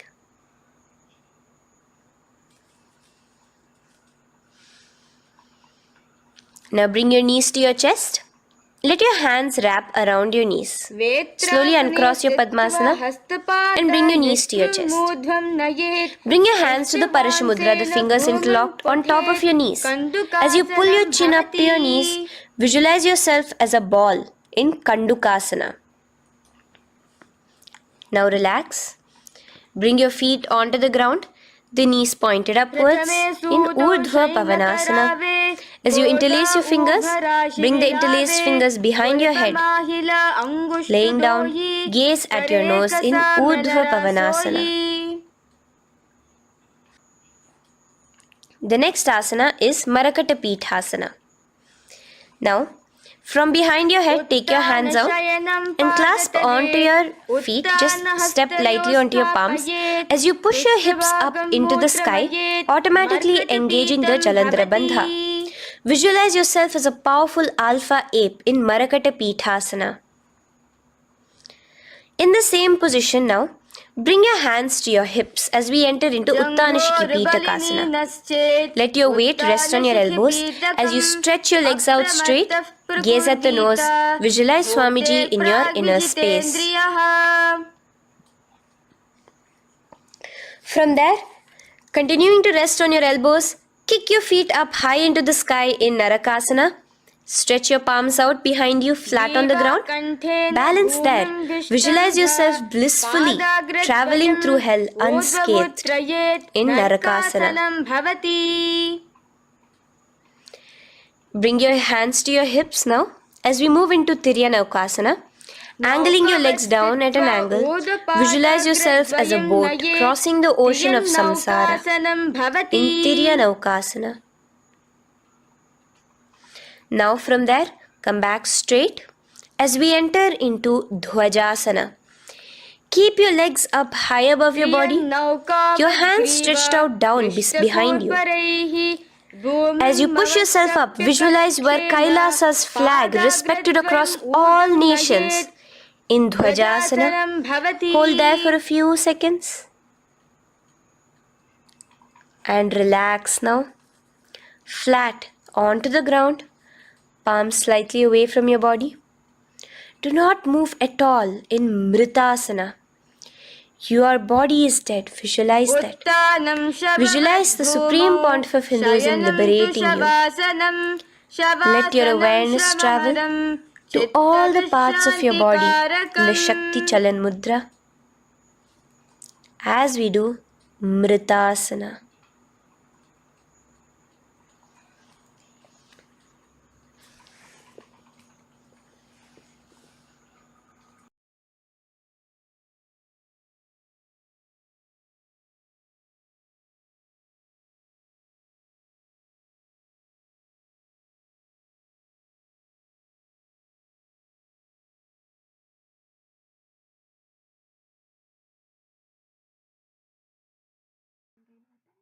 Om Purnamadah Purnamidam Purnat Purnamudachyate Purnasya Purnamadaya Purnamevavashishyate Om Shanti Shanti Shantihi Harihi Om Tat Sat Sarvam Bhagavat Shri Nityananda Paramashiva Padukarpanamastu. Om Nityanandam.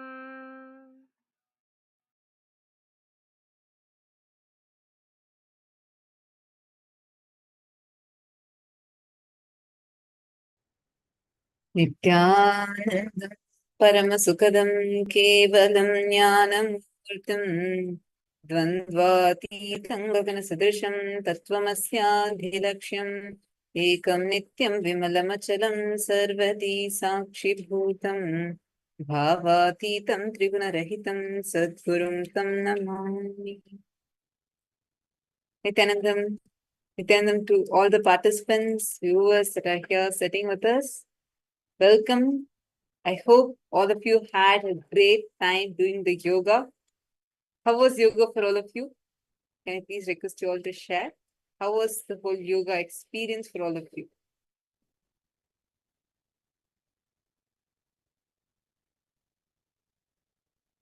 Great.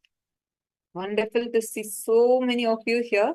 What asanas did you have breakthrough in?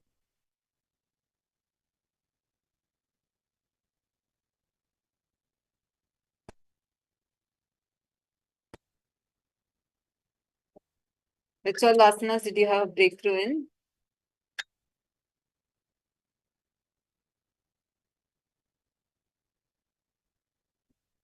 Wonderful.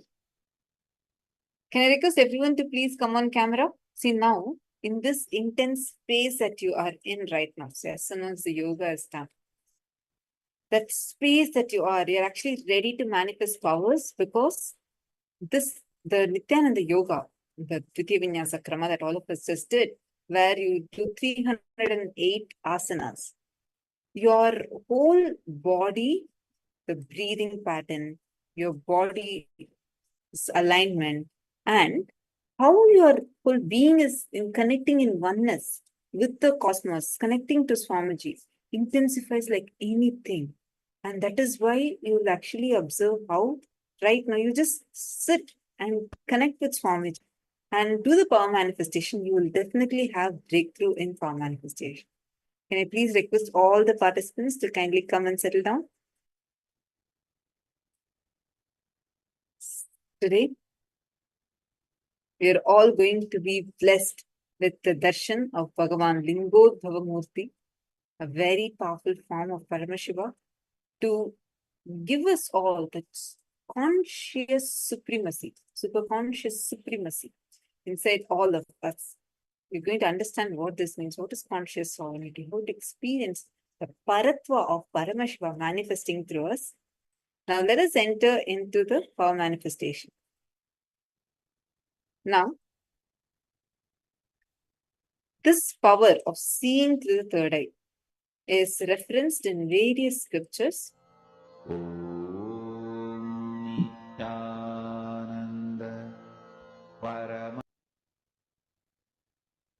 In the Vijnana Bhairava Tantra, Paramashiva says, Kapalantarmanonyasya Tishtan Milita Lochanaha Kramena Manasodadyat Lakshaye Lakshyamuttamam. By fixing the mind on the inner space within the ground center and sitting stably without any movement, having the eyes closed in succession by that stability of the mind and inner space, through the power of third eye, one direct is the ultimate goal, Lakshyam, by having the vision beyond the sight that reveals any object or place, attaining the space of oneness with the source Paramashiva.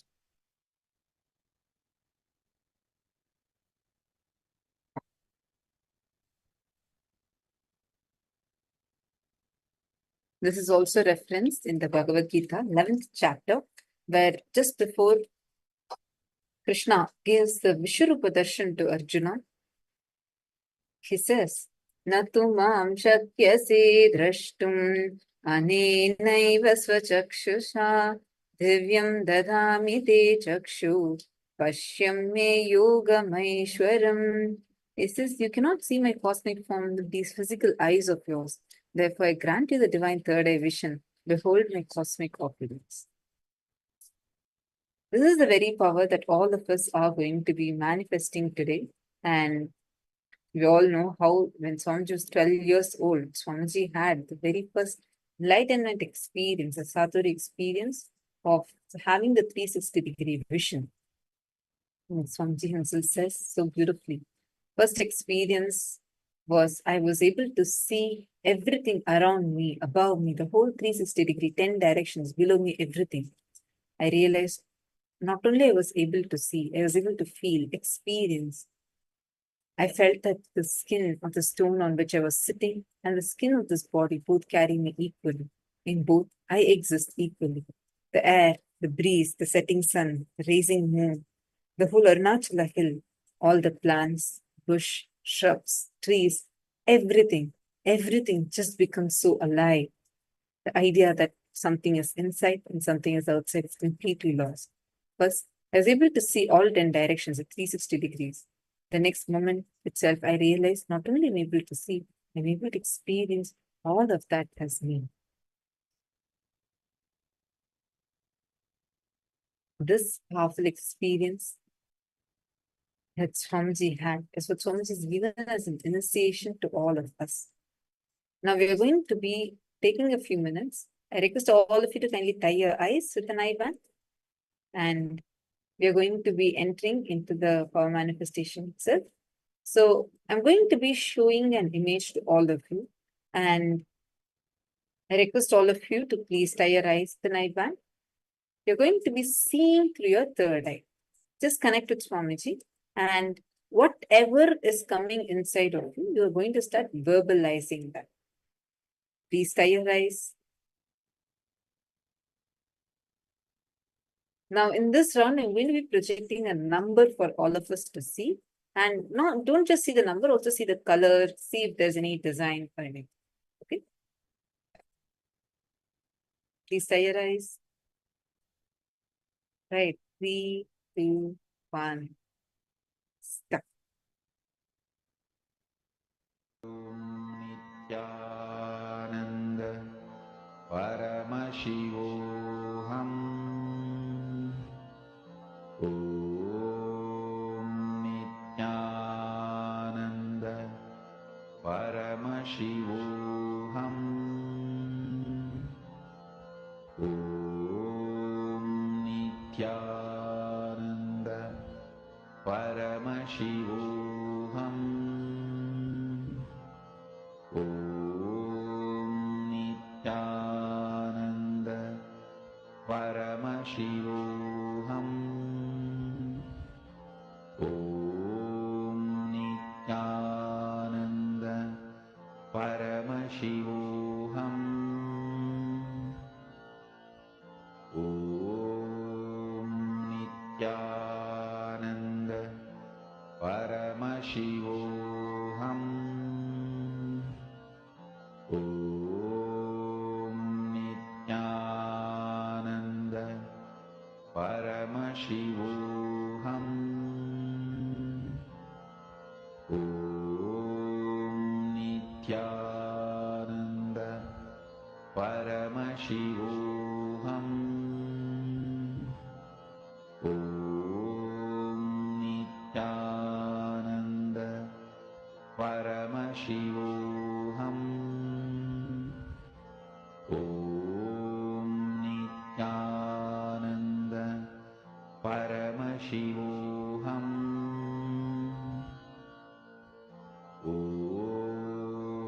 Nityananda